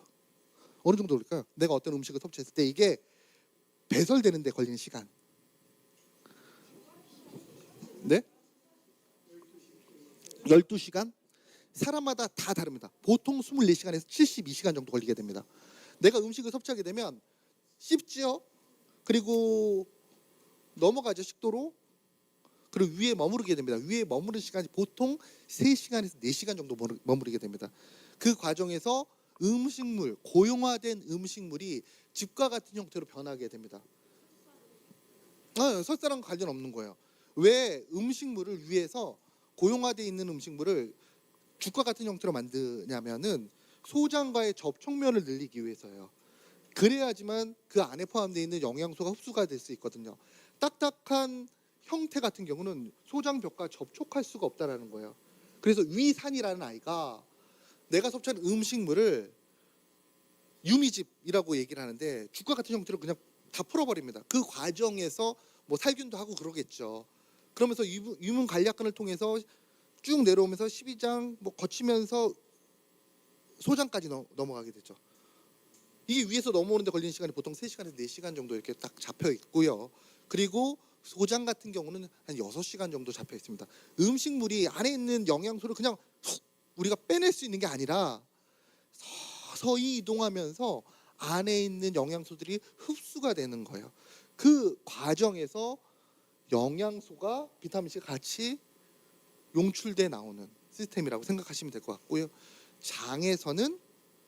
대장에서는 보통 사람마다 약간 다르지만 8시간에서 12시간 정도 머무르고, 하루로 보게 되면 거의 24시간 정도 음식물이 존재하게 된다라고 생각하시면 될 것 같습니다. 사람마다 약간씩 다릅니다. 최대 72시간까지 머무르는 분도 계십니다. 그래서 제가 항상 얘기 드리잖아요. 식이섬유 섭취하실 때 변을 하루에 한 번 보는 분과 3일에 한 번 보는 분, 어느 분이 더 건강할까요? 왜 하루에 한 번 보는 게 건강하다고 생각하십니까? 변이라는 것은 먹은 양만큼 나오게 되어 있습니다. 먹은 양만큼 나오는 거예요. 그래서 시간이 중요한 게 아니라 얼마나 규칙적으로 보느냐가 더 중요하다는 거예요. 저희 우리 자료를 보게 되면 파푸아뉴기니에 있는 그 원주민들 같은 경우 하루에 1.5kg의 변을 봐요. 걔네 먹는 게 다 식이섬유이기 때문에. 그래서 규칙적인 변을 보는 게 중요하고, 그게 장이 건강하다는 의미이거든요. 또 변의 성상이 좋아야 돼요. 변의 성상이 좋은 건 어떤 성상이라고 항상 얘기 드리죠. 제가 바나나 스타일이라고 얘기 드렸잖아요. 그런 바나나 스타일의 변을 보셔야 된다. 이 기본적인 생각을 가지고 계셔야 되고, 그 과정에서 지속성 정제가 장내 연동 운동을 타고 계속적으로 풀어지면서 비타민C를 낮은 용량으로 계속적으로 넣어주는 거예요. 서서히. 낮은 용량으로 넣어주면 장점이 뭐예요? 흡수율이 좋다라는 거예요. 흡수율이. 그런 장점을 가지고 있는 제품입니다. 이 지속성 정제 같은 경우에는 2024 2004년도에 법이 시행이 됐어요. 그 전에는 지속성 정제라는 것을 우리나라에서 일반 건강기능식품에선 사용하지 못했습니다. 의약품에서만 사용이 되었어요. 또 일반 건강기능식품 중에서도 지금 현재는 비타민 C와 비타민 B군에서만 이 지속성 정제를 쓸 수가 있습니다. 그래서 법이 바뀌자마자 거의 최초로 나온 제품이라고 생각하시면 될 것 같아요. 근데 우리나라 법이 바뀌기 전에, 제정되기 전에 이미 본사에서는 이 지속성 정제에 대해서 연구가 많이 진행이 됐고요. 세대로 따지게 되면 지금 우리나라에서 나온 세대보다는 한 단계 위에 있는 세대의 제품도 존재합니다. 본사에 있는 비타민 B군 제품 같은 경우는 이렇게 한 정제가 있잖아요. 반은 속방형 정제이고요, 반은 지속성 정제예요. 비타민 B군 중에서 지속적으로 내 몸에 용출이 되면서 도움을 줄 수 있는 비타민 B군이 있고 빠르게 흡수가 돼야 되는 그런 아이들도 있잖아요. 그래서 한 정제에 레이어가 두 개, 층이 두 개로 나눠져 있어가지고 이런 제품도 존재합니다. 아직까지 우리나라에서는 법적 제약 때문에 들어오지 못하고 있습니다. 제가 이 얘기를 드린 이유는 그만큼 우리가 지속성 정제에 대해서 연구가 많이 진행되고 상용화된 제품도 존재한다는 것을 설명드리기 위함이다라고 얘기 드릴 수가 있습니다. 네네, 정의 있습니다. 추어블과 B 플러스하고 추어블 비타민 B군 제품하고 이번에 이름이 바뀌었죠. 네, 어떤 차이가 있을까요? 둘 다 비타민 B군을 섭취할 수 있는 거고 하나는 씹어 먹을 수 있는 거고 하나는 꿀꺽 삼킬 수 있는 거. 그게 정답이십니다. 이 비타민 B 플러스 제가 출시를 담당했었는데 그때 좀 얘기를 드리게 되면 지금 추어블 비타민 B보다 비타민 B 플러스가 어찌 보면 기능적인 측면에서 더 높은 가치를 가지고 있어요. 7종과 8종이거든요, 비타민이. 또 함량도 기존에 그냥 쉽게 그냥 이스트비 제품보다 비타민 B 플러스 제품이 조금 더 높습니다. 100에서 200이라면 200에서 400이니까. 그러면 가격적인 부분을 보게 돼도 비타민 B 플러스가 더 나으신 제품이에요. 그래서 처음에 비타민 B 플러스 제품 출시할 때 당연히 기능적인 측면에서 더 나은 제품이 새롭게 출시가 되기 때문에 그 당시 이스트비 제품 단종하려고 그랬습니다. 그것 때문이요. 근데 건강기능식품이라는 게 최근 들어 소비자분들, 파트너분들도 마찬가지지만 기능도 물론 중요하지만 기호성과 편의성과 관련돼 있는 부분에 니가 굉장히 강하거든요. 요즘에 건강기능식품의 3대 기준이라는 게 있습니다. 건강기능식품 기본적으로 기호성이 있어야 돼, 편의성이 있어야지 돼, 그리고 그 다음에 기능성을 소비자들이 본다라는 거예요. 그래서 이 세 가지를 모두 갖추고 있어야 돼요. 그러려면 뉴트라이트에서는 제품 라인업을 늘려야 돼요. 그래서 이스트비 제품과 비타민 B 플러스 제품이 동시에 지금 판매가 되고 있는 거고, 그런 측면에서 기능적인 순수한 함량을 보게 되면 B 플러스가 더 나은 제품이란 거. 비슷한 제품이 또 있어요. 칼맥 제품과 칼D 제품도 정확하게 같은 케이스라고 생각하시면 될 것 같습니다. 누군가는 칼D를 너무나 좋아하십니다. 씹어먹는 그 약간 화한 느낌의 그 느낌. 이거 먹으면 이빨을 안 닦아도 된다는 그런 생각을 가지고 계신 분도 계십니다. 네, 그런 느낌. 이 기호성과 편의성이거든요. 그런 측면에서 보시면 되지 않을까라는 생각을 해봅니다. 네? 네. 기본적으로 리더님께서 항상 머릿속에 생각하셔야 될 부분은 비타민 C는 꾸준하게 섭취해 주는 것이 도움이 된다라는 부분만 기억해 두시면 좋으실 것 같아요. 네? 네, 말씀하세요. 질문.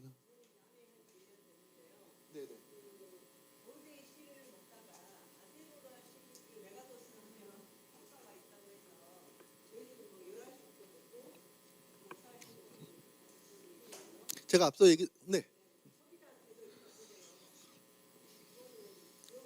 위험하지는 않습니다. 제가 앞서 얘기 들었지 일반적인 상황론에 대해서 얘기 드린 거고요.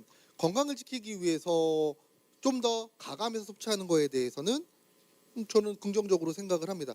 우리나라에서 건강기능식품을 보게 되면 기본적으로 권장 섭취량이라는 것이 존재합니다. 근데 우리나라에서는 권장 섭취량이지만 일부 건강기능식품의 선진국이라고 하는 나라에서는 권장 섭취량이 아니라 최적 섭취량 개념으로 건강기능식품을 권장을 해요. ODI 개념이라고 얘기하거든요.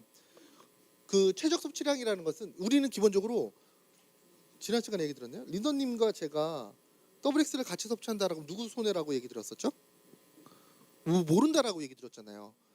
기억나시나? 지난주에 얘기 들었는데 리더님과 제가 더블 X를 다 똑같은 함량을 섭취해 언뜻 보게 되면 등치가 큰 제가 더 손해일 수 있겠지만 활동량이 더 많으시면 리더님이 더 손해일 수가 있잖아요. 사람은 외형만 봐서 전혀 모른다라는 거예요. 그래서 ODI 개념은 그 사람의 활동 패턴에 대해서 섭취량이 다 다릅니다. 운동을 평소에 많이 하시는 뭐 어떻게 하시는 분, 어떻게 하시는 분들 이게 다 달라요. 그런 측면에서 보게 되면 비타민 C라는 게 어떤 상황이든지 간에 내가 지금 현재 내일 모레 며칠째 골골하고 있어, 콜록콜록 하고 있어 라고 한다면 그 상황에 대해서 조금 더 섭취하셔도 크게 문제가 되진 않습니다만 일상적인 생활 속에서 좋은 방법으로 섭취하는 방법은 200mg 정도를 나눠서 꾸준하게 섭취하는 게 더 나은 방법이다라고 얘기 드리는 겁니다. 그게 나쁜 방법이 아니라는 게 아니라. 네. 답변이 되셨나요? 네. 네? 더 드셔도 돼요. 리더님과 제가 200mg이 아니라 리더님이 400mg 섭취하셔도 되고 제가 600mg 섭취하셔도 됩니다. 단지 규칙적인 시간대에 꾸준하게 섭취하라는 의미로 얘기를 드리는 거다라고 설명을 드릴 수가 있습니다. 참고해 주시면 될 것 같아요. 그럼 두 제품이 나오니까 어떻게 섭취해야지 돼를 항상 얘기 드리면 이게 지속성 제품이에요. 지속성 제품. 하루에 어떻게 섭취해야 돼요? 8시간 정도 간다라고 하면 혈중의 농도를 꾸준하게 유지시키기 위해서는 하나를 출발시키면서 좀 시간을 두고 또 출발시켜야지만 요 떨어지는 수준이 계속적으로 어느 정도 레인지가 딱 유지가 된다라는 거예요. 그 8시간 정도 유지해 주게 되면 이렇게 항상 범위가 설정이 되기 때문에 도움이 된다라는 거예요. 근데 사람이라는 게 일상적인 생활을 하는데 루틴이라고 얘기를 하죠. 루틴적인 생활을 하시는 분들은 도움이 될 수 있어요. 근데 상황에 따라 스트레스를 굉장히 많이 받는 분들이 계시잖아요. 그럴 경우에는 추가적인 비타민 C가 필요하다는 거예요. ODI 개념이라는 거예요. 이게 ODI 개념. 예를 들어서 저는 정해진 시간이 있는데 질문을 하시잖아요. 그럼 순간적으로 스트레스를 받아요. 답변을 해드려야 되니까. 그러면 평소의 흐름과는 달라진다라는 거예요. 그럼 스트레스 받으면 제 신체 내에 있는 스트레스 지수는 올라가게 되고 비타민 C가 더 필요해요. 아, 이건 적절한 예는 아닌 것 같아요. 죄송합니다. 늦게 가도 돼요. 저는 제가 5시 퇴근을 하거든요. 8시 출근 5시 퇴근하는 그거를 가지고 있어요. 한 7시 반 정도에 회사를 갑니다. 5시에 퇴근하려고 노력을 하죠. 근데 저희 위에 계신 분이 그런 분이 계셔요. 지금 현재 제 위에 있는 분이 아니라 그런 분이 있죠. 어떤 분이 4시 55분에 미팅을 하자 그러는 사람이 있어요. 어? 미팅까지는 인정. 미팅까지는 그럴 수 있죠. 그런데 미팅 끝난 이후에 그걸 정리해서 오늘 보고해 라고 얘기하는 분이 계세요. 그럼 순간적으로 스트레스를 받잖아요, 사람이. 그럼 제 몸에 있는 비타민 C의 수준은 떨어질 수밖에 없습니다. 그럼 이거를 빠르게 올려야 되거든요. 그럴 때 어떻게 해야지 돼? 빠르게 올릴 수 있는 걸 섭취해 주셔야 된다는 거예요. 아이들도 마찬가지입니다. 올데이 비타민 C를 통해서 꾸준하게 진행을 하다가 오늘 성적표가 나왔는데 이건 아니야. 스트레스 받거든요. 갑자기 시험 범위가 나오고 달라지고는. 그럼 그럴 때 거기에 맞는 또 비타민 C가 필요하다라는 겁니다. 그래서 지속성과 속방형은 혼용해서 섭취할 것을 상황에 따라서 많이 권장을 드린다라고 설명을 드릴 수가 있겠죠. 또 여기에 추가적으로 항산화 제품들 이렇게 좀 구성이 되어 있어요. 앞서 표를 하나하나 보여드렸고 그 표에 포함되어 있는 영양소들이 들어가 있는 제품들이라고 생각해 주시면 좋으실 것 같습니다. 앞서 영양소에 대해서 꼼꼼히 따져보시고 그 영양소가 주 원료로 가장 많이 포함되어 있는 제품들을 선택해 주시면 됩니다. 또 항산화와 관련돼서 연계되어 있는 건강관리가 굉장히 중요합니다. 항산화에 문제가 있어 그러면 잠재적인 위험 요인이 나올 수밖에 없습니다. 우리의 신체 구조상 다 연계되어 있기 때문에 일반적으로 항산화 건강에 문제가 있으신 분들은 심혈관계, 간, 피부, 면역과 관련되어 있는 부분에 문제가 많아요. 그런 이유 때문에 항산화 건강과 더불어서 다음과 같은 부분에 있어서 꼼꼼하게 관리를 함께 해주셨을 때 항산화 지수가 좀 더 빠르게 정상화될 수 있다는 것도 꼭 기억해 두시면 좋으실 것 같습니다. 이때 관련돼 있는 추천 영양소도 꼭 기억해 두시면 좋으실 것 같아요. 내가 항산화에 빨간불이 들어왔어. 그리고 내 건강과 관련돼 있는 부분에 좀 신경이 쓰여라고 한다면 이런 영양소들을 함께 섭취해 주는 것도 추천드린다라는 의미로 생각해 주시면 좋으실 것 같습니다. 다음 간 건강에 대해서 좀 짧게 들어가도록 하겠습니다. 지난주에도 잠깐 얘기 드렸었는데요. 간이라는 부분에 빨간불이 들어올 경우, 즉 간 지수가 수치가 좀 안 좋을 경우에는 지금 보시는 부분에 있어서 연계돼서 잠재적인 위험 요인이 있다라고 생각하시면 될 것 같습니다. 간 건강만도 관리를 해줘야 되지만 결과적으로는 간 건강뿐만 아니라 노란색 부분도 함께 관리를 해줬을 때 간 건강이 조금 더 수월하게 정상화되는 데 도움이 될 수 있다라고 얘기 드릴 수가 있고요.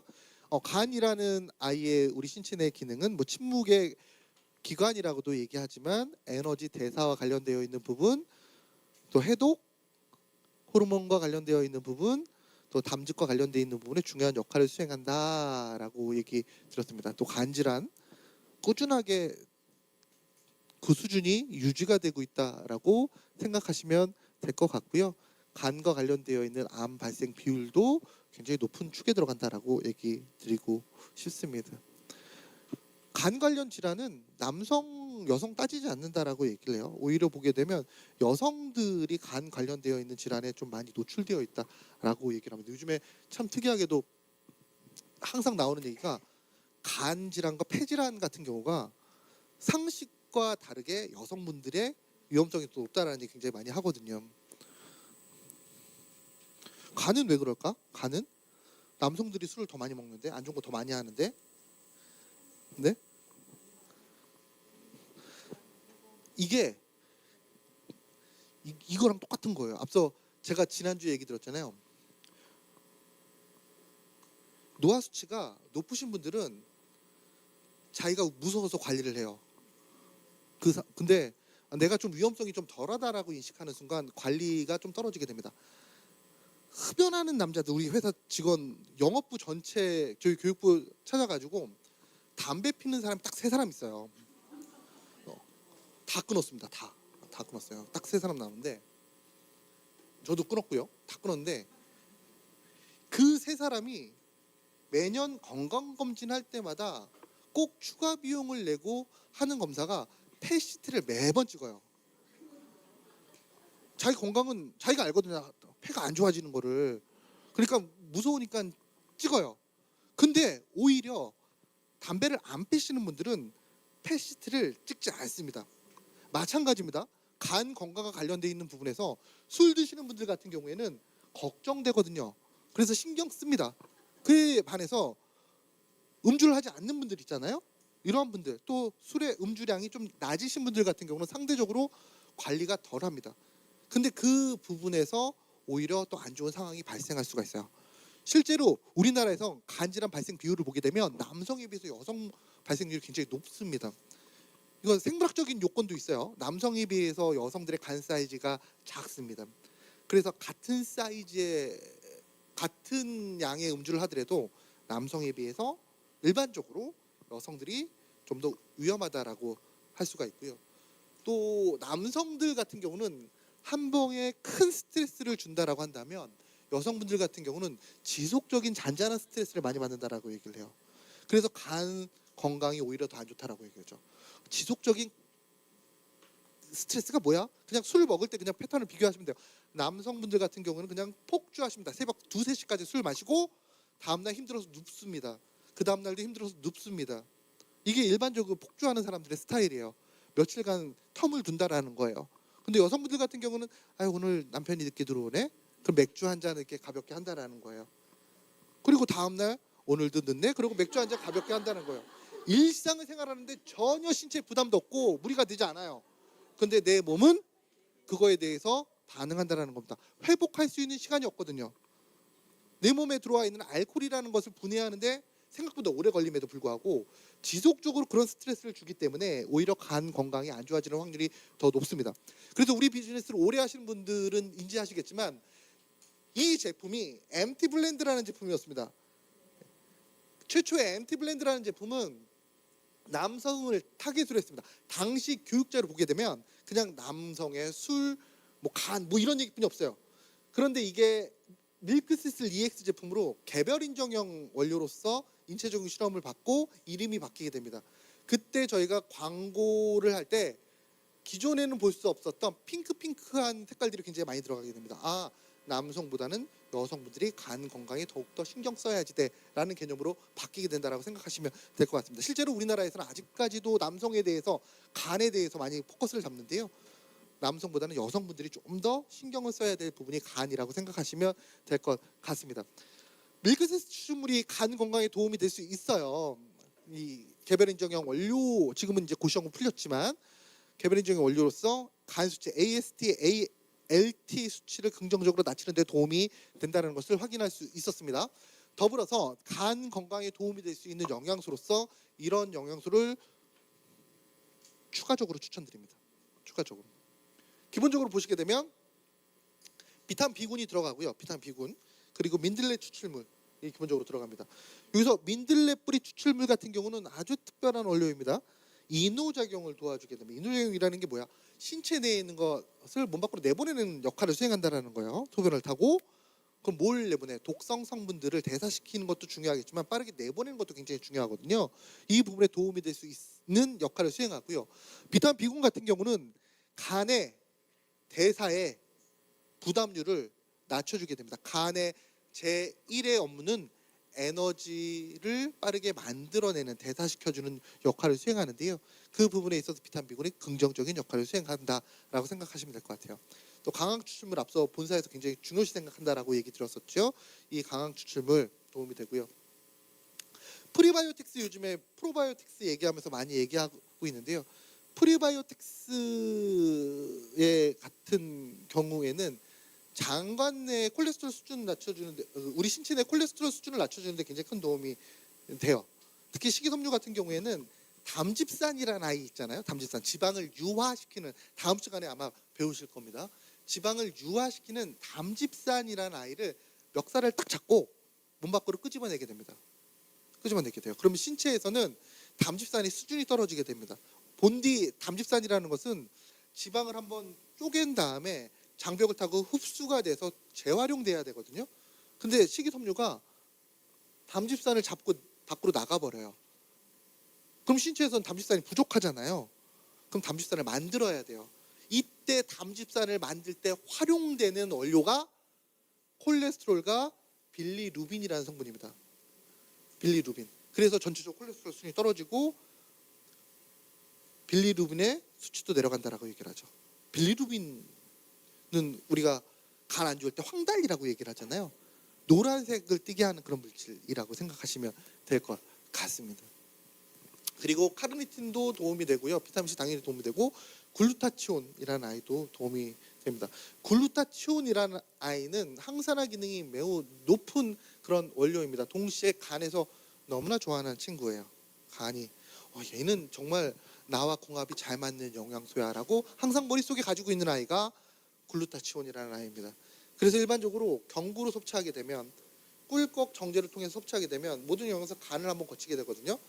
그 거치는 과정에서 간이 먼저 다 가지고 갑니다. 야, 나랑 궁합이 너무 많이 맞잖아. 내 옆에만 있어. 넌 밖으로 나가지 마. 라고 해서 입을 꿀꺽 섭취하게 되면 그냥 간 밖으로 나가기 전에 다 사용이 돼요. 그래서 그 부분을 막기 위해서 나온 형태가 필름 형태의 제형입니다. 간을 거치지 않고 혈중으로 바로 나갈 수 있는 역할, 피부 건강에 도움이 되기 때문에 이런 부분에 기술적인 제형이 있다라고도 좀 얘기 드리고 싶습니다. 밀크시슬 EX 기본적인 어떤 역할을 수행해? 다음과 같은 역할을 수행하게 됩니다. 글루타치온 생성량을 증가시켜주는 역할을 수행하고요. 가장 중요한 것은 간 기능의 개선에 있어서 도움이 된다라는 부분, 또 항산화 작용을 통해서 우리 건강에 도움이 된다라는 부분을 꼭 기억해 두시면 좋으실 것 같습니다. 그럼 뉴트리라이트 밀크시슬 제품만의 차별성은 무엇이니? 차별성 가장 중요한 차별성은 일단 함량을 보시면 돼요. 함량 하루 130mg 함량입니다. 아 이상하다. 내가 시중에서도 130mg 함량 봤는데 라고 얘기하시는 분이 계시는데요. 이 함량도 높지만 만일에 함량이 비슷해 라고 한다면 순도를 보시는 게 좋습니다. 순도. 뉴트리라이트 같은 경우는 실리마린 순도가 50% 이상이 나옵니다. 50% 이상. 우리나라 건강기능식품 업계에서는 식약처에서 제정해 놓은 그 기준을 딱 맞추는 게 일반적이에요. 딱 맞추는 게. 식약처에서 슬리마린의 순도를 한 24% 정도로 잡아놨거든요. 그러니까 24%, 25% 돼도 제품 만드는 데는 문제가 되지 않아. 그리고 사람들은 순도보다는 미리그램을 더 중요해 라는 그런 생각을 가지고 있거든요. 근데 뉴트라이트는 기능적인 가치를 위해서 순도가 50% 이상이 되는 그런 특징을 가지고 있다라고 생각하시면 될 것 같고요. 5가지 원료들이 포함이 되어 있습니다. 기억해 두시면 될 것 같아요. 라벨 보실 때 꼭 또 드리고 싶은 얘기가, 항상 제가 요즘에 라벨 얘기 굉장히 많이 하거든요. 건강기능식품의 색이라고 얘기를 하죠. 그 제품이 어떤 제품인지 확인하기 위해서는 라벨을 꼼꼼하게 확인하십시오라고 제가 항상 얘기 드리고 있습니다. 기본적으로 이 제품 통이 이렇게 보이시죠? 네, 보이는데 여기는 글자가 뭉개졌지만 건강기능식품이라고 되어 있습니다. 말 그대로 건강기능식품이요. 밀크시슬 제품도 요즘에 보시게 되면 건강기능식품이 아닌 제품이 굉장히 많아요. 요 마크가 없는 제품이 굉장히 많아요. 마크가 있더라도 여기 우리는 건강기능식품이라고 되어 있잖아요. 근데 어떤 제품 여기에 HACCP라고 되어 있어요. 아니면 GMP라고 되어 있습니다.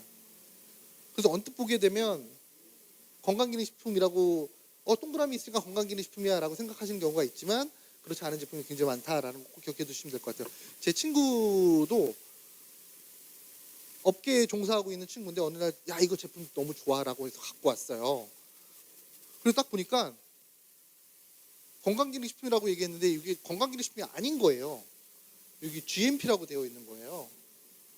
야 이건 건강기능식품이 아니잖아 라고 얘기하니까 제 친구가 하는 일에 굉장히 저희가 우리가 늙었구나라는 것을 느꼈습니다. 야 이거 건강기능식품이야 아니야 라고 얘기를 하면서 맞아 라고 하면서 제 친구가 이렇게 보더니 안경을 벗는 거예요. 그러더니 아니네 라고 얘기를 하는 거예요.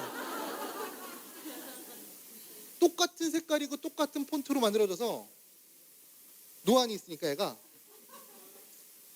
구별하지 못한 거예요. 업계 전문가라는 놈이. 네 그렇더라고요. 이 부분 꼭 확인해 주셔야 됩니다. 제가 이게 농담 삼아서 이렇게 얘기하지만 소비자분들 구별하지 못해요. 예를 들어서 이전에도 한번 얘기 드린 것 같은데 기억나실지 모르겠습니다. 우리나라 건강기능식품인 것 같지만 건강기능식품이 아닌 것, 제 목소리인 듯 아닌 것 같은. 네.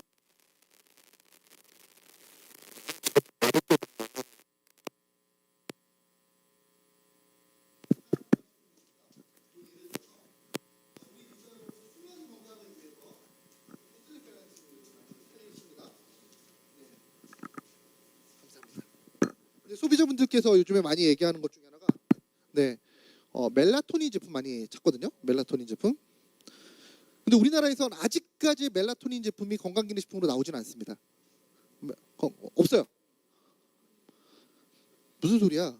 그 제품 라벨을 보시게 되면 건강기능식품 마크가 없다라는 의미예요. 여기에 GMP나 햇선 마크가 들어가 있다는 거예요. 그리고 뒤에 보시게 되면 과체 가공품이라고 되어 있습니다. 과체 가공품. 그렇다고 그 제품에 멜라토닌이 없는 게 아니에요. 있긴 있어요.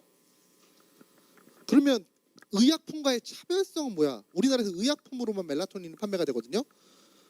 여기서 나오는 기술이 앞서 얘기 드린 지속성 정제 기술입니다. 우리나라에서 판매되고 있는 멜라토닌 제품들, 의약품 제품 같은 경우는 지속성 정제예요. 2mg의 멜라토닌을 장관 내에서 서서히 용출시켜서 나오면서 수면을 유도하는 의약품입니다. 근데 우리나라 건강기능식품이라고 칭해지는 아이들 같은 경우는 그냥 속방형 원료예요. 그래서 그 기능이 가치가 현저히 떨어진다라고 얘기를 하죠. 이 부분 참고해 주시면 좋을 것 같아요.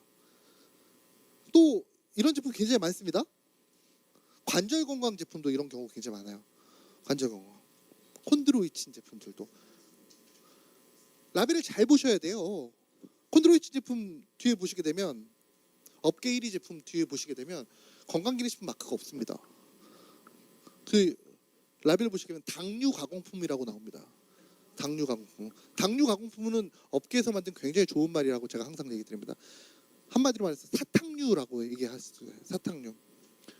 이런 부분, 그래서 라벨을 꼭 보셔야 되는데, 이 밀크시슬 EX 제품 라벨을 보시게 되면 글자가 잘 안 나왔어요. 여기 밀크시슬 있고, 여기 건강기능식품이고요.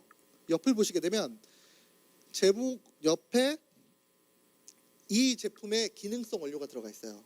모든 건강기능식품은 동일합니다. 밀크시슬 제품명 옆에 이 안에 밀크시슬 EX의 주 원료는 밀크시슬이야. 그리고 옆에 비타민 B군이 들어가 있는 거예요. 이게 들어가 있구나. 이걸 항상 확인해 보셔야 됩니다. 네. 건강기능식품을 선택하는 가장 기본적인 방법이라고 생각하시면 좋으실 것 같습니다. 소비자분께도 이 부분을 꼭 얘기해 주셔야 돼요. 뉴트라이트 제품의 가치에 대해서, 기능성에 대해서 하나하나 얘기해 주시는 것도 중요하지만, 소비자분들께서 생각하고 계신 그 제품들이 실제로 건강기능식품 자체가 아닐 수 있다는 것도 얘기해 주시면 어떨까라는 생각을 해 봅니다.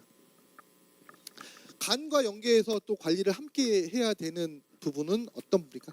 내가 간의 기능이 떨어지게 되면, 리더님들, 기본적으로 염증과 관련되어 있는 부분, 또 지방 대사와 관련되어 있는 부분, 혈당과 관련되어 있는 부분에 문제가 야기될 수가 있기 때문에, 또 내가 간 건강이 안 좋을 경우에는 이 부분도 관리를 해줘야지만 간이 빠르게 회복될 수 있다는 것을 꼭 인지해 주시면 좋으실 것 같습니다. 다음 면역입니다. 오늘 아마 면역까지만 얘기 드리면 될 것 같아요. 이 면역도 항산화 못지않게 굉장히 복잡합니다. 굉장히 복잡해요. 면역이라는 것은 어떤 걸까요? 면역. 일반적으로 면역이라는 것은 우리 신체가 나에게 도움이 되는 것과 도움이 되지 않는 것을 구별해내는 능력, 그러면서 도움이 되지 않는 물질들을 몸 밖으로 내보내는, 또 처단하는 능력을 우리가 면역이라고 얘기를 합니다. 일반적으로 면역 기능이 떨어지게 되면 지금 보시는 노란색 부분에 문제가 야기될 수 있다는 것 기억해 두시면 될 것 같고요. 이 면역 건강에 도움이 될 수 있는 영양소도 항산화 영양소 못지않게 굉장히 많은 영양소가 존재를 합니다. 마찬가지로 리더 여러분들께서 파란색 못지않게 검정색 내용들을 꼭 숙지하시고 전달해 주시면 좋다라는 거 기억해 두시면 좋으실 것 같습니다. 기능이 다 다르다는 거예요. 면역이란 카테고리로 묶여 있지만 다 영양소마다 도움이 되는 포인트가 다르다라는 것만 인지해 주시면 될 것 같습니다. 앞서 얘기 드렸듯이 면역이라는 것은 신체 내부 외부 물질 중에서 내 몸의 이로운 물질과 그렇지 않은 물질을 구별해내는 능력을 의미하고요. 면역 물질과 관련되어 있는 부분에서 구분점이 굉장히 많지만 기본적으로 다음과 같은 구분을 할 수 있습니다. 물리적인 장벽, 선천적 면역, 후천적 면역으로 구별할 수가 있습니다. 물리적 장벽이라는 것은 어떤 물질이든지 간에 내 몸에 안 좋은 영향을 주기 위해서는 반드시 내 몸에 침투해야 되겠죠. 도둑이 내 재산에 손해를 입히기 위해서는 그 도둑이 일단 우리 집에 들어와야 됩니다. 아니면 내 가방에 손을 대야 됩니다. 손을 대지 못하고 들어오지 못하면 그 도둑은 저에게 아무런 영향을 주지 못한다는 거예요. 그런 도둑을 막기 위해서 우리 신체에서는, 우리 집에서는 대문을 튼튼하게 하거나 경보기를 튼튼하게 닫거나 우리 여행 갈 때 가방을 잠그거나 이런 일들을 하잖아요. 면역도 마찬가지입니다. 물리적 장벽이라고 해서 외부 물질이 내 몸에 영향을 끼치지 못하도록 높게 담을 쌓게 되는데요. 그 담이 피부가 될 수 있고요. 또 상피세포가 될 수 있고요. 또 점막이 될 수가 있습니다. 이런 것을 우리가 물리적 장벽이라고 얘기를 합니다. 선천적 면역이라는 것은 태어나면서부터 사람이라면 응당 가지고 있는 면역을 우리가 선천적 면역이라고 얘기를 하고요. 후천적 면역이라는 것은 경험에 의해서 득하게 되는 면역을 후천적 면역이라고 얘기를 합니다. 우리 집은 완벽하다라고 생각했는데 도둑이 들었네. 확인해 보니까 뒤에 개구멍이 있었네. 그러면 그 경험에 의해서 그 개구멍을 막게 되겠죠. 그 막는 행위를 우리가 후천적 면역이다라고 얘기를 합니다. 기본적으로 우리 신체는 이런 세 가지의 가장 대표적인 면역 체계를 통해서 내 몸을 지킨다라고 생각하시면 될 것 같습니다. 이 방어선이 뚫렸을 때 내 몸에 들어올 때 선천적 면역 물질, 얘가 대표적인 선천적 면역 물질입니다. 식균 작용을 통해서 외부 물질을 소화시켜 버리는 아이들, 또는 신호체계를 통해서 그 물질을 직접적으로 파괴하는 아이들, 또 이쪽 아이들 같은 경우는 신호체계를 통해서 그 물질이 들어왔을 때 그 물질에 대응하는 물질을 만들어내는 아이들을 우리가 일반적으로 우리 몸의 면역 물질이라고 얘기를 하고요. 이런 면역과 관련되어 있는 부분의 핵심적인 영양소는 지금 보시는 저 영양소입니다. 저 영양소. 건강기능식품 영양소 중에서 몇 안 되게 면역 건강과 관련되어 있는 기능성 문구를 쓸 수 있는 아이가 아연이라는 영양소입니다. 아연은 어떤 역할을 수행하는데, 지금 보시는 하나하나의 요소들이 지금 선천적 면역, 후천적 면역, 그리고 물리적인 장벽을 만드는 데서 도움이 된다라는 얘기라고 생각하시면 될 것 같습니다. 그래서 이렇게 얘기합니다. 아연이라는 영양소는 우리 신체 내에 군대를 직접적으로 만들어주는 아이입니다 라고 생각하시면 될 것 같습니다. 내가 단백질을 충분히 섭취하고 그 단백질에 포함되어 있는 여러 가지 아미노산들이 아연에 의해서 내 몸에 도움이 될 수 있는 면역 물질을 만들어냅니다 라고 생각하시면 될 것 같습니다. 그리고 또 하나 중요한 영양소가 있는데, 바로 비타민 C라는 영양소가 있습니다.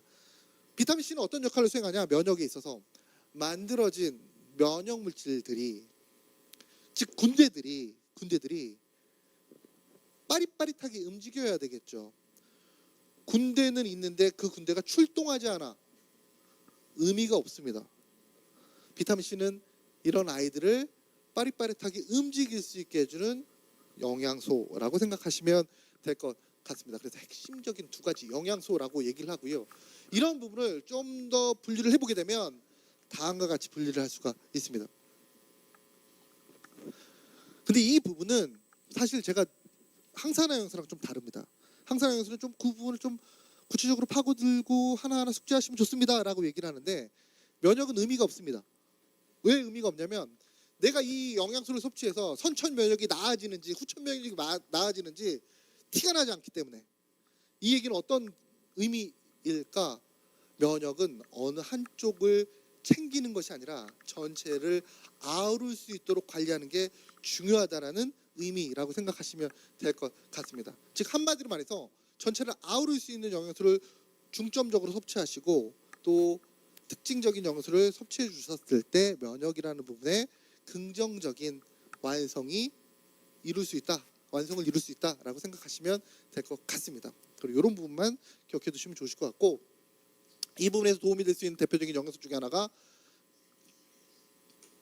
작년에 출시가 됐죠? 작년에. 네. 이뮤니티 에키니시아 제품이 있습니다. 이 제품의 특징은 이런 거죠. 인체적인 실험을 통해서 진행이 됐다.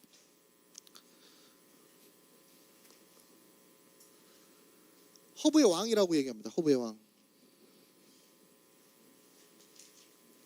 다양한 역할을 수행합니다. 과거에는 상처 치료제로 많이 활용이 됐는데 1980년대 이후부터 연구된 자료를 보게 되면 보시는 것처럼 간염성 질환과 관련되어 있는 부분에 문헌 자료가 많이 나오게 됩니다. 그리고 또 하나 중요한 것 중에 하나가, 에키네시아는 재작년까지 우리나라에서 의약품으로만 접할 수 있었습니다. 그래서 아직까지도 의약품이 있어요. 에키네시아 제품. 그 의약품의 효능 효과라고 하거든요. 의약품 같은 경우에는 뒤를 보시게 되면 에키네시아 제품 효능 효과를 보시게 되면 감기 증상 완화라고 되어 있습니다. 감기 증상 완화. 감기는 완화 이상 좋은 말이 없는 거예요. 그렇죠? 감기는 예방할 수 없거든요. 왜? 감기 바이러스는 매번 달라지기 때문에. 감기는 그래서 완치가 불가능하다라고 얘기를 합니다. 우리가 감기약을 먹는 거는 그 증상을 완화시키는 정도의 수준뿐이 되지 않아요. 네? 네? 애기들이 먹는 약? 약이요.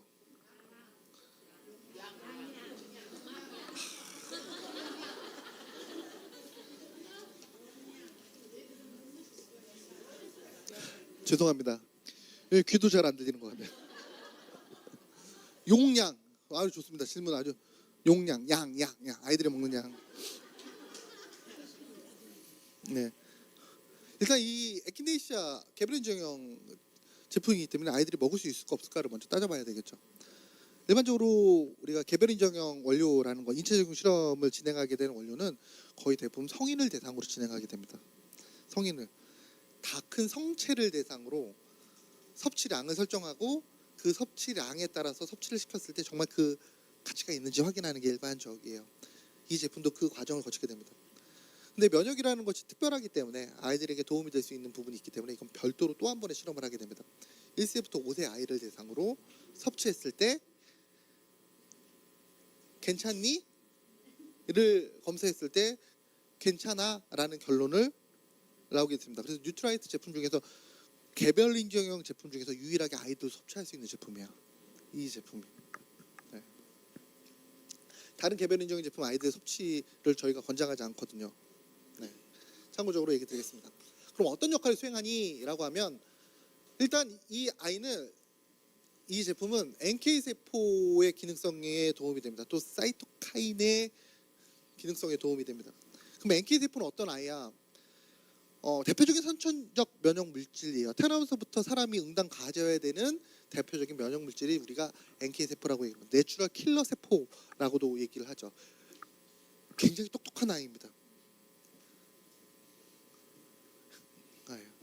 이게 NK세포고요. 이게 비정상적인 세포예요. 지나가다가 이렇게 한번 건드려요. 내 거 아니네? 죽어. 이게 바로 NK세포입니다. 내 거 아니야. 바로 그냥 죽여버려요. 건든 다음에 내 거 아니네? 불필요해 그러면 터트려버리는 아이입니다. 내추럴 킬러 세포라고 얘기를 하죠. 근데 이 NK세포라는 아이가 참 특이하게도 사람마다 거의 비슷한 수준이 있다라고 얘기를 해요. 근데 누구는 병원에 있고 누구는 병원에 그냥 정상적으로 활동하는 이유가 얘네들의 활동성의 차이라고도 얘기를 합니다. 건강하신 분들 같은 경우는 일반적으로 NK세포가 이 교육장 전체 하나가 그냥 다 커버를 하는 거예요. 바리바리 움직이면서 네 거 내 거 다 확인한다는 거예요. 근데 건강하지 못하신 분들은 그냥 가만히 있다라는 거예요. 이렇게 앞에 있던 말던 난 귀찮은데 나도 이제 나이가 있는데 뭐 이렇게 생각한다라는 거죠. 그러면 나쁜 인자가 계속적으로 활동하고 쌓이면서 신체에 안 좋은 영향을 줄 수가 있다는 건데 NK세포가 기본적으로 활성도를 유지하는 데 도움이 될 수 있는 게 바로 에키네시아라는 원료의 특징이다라고 생각하시면 될 것 같습니다. 일반적으로 에키네시아, NK세포의 활성도에 따라서 이런 증상들이 나온다라고 얘기해요.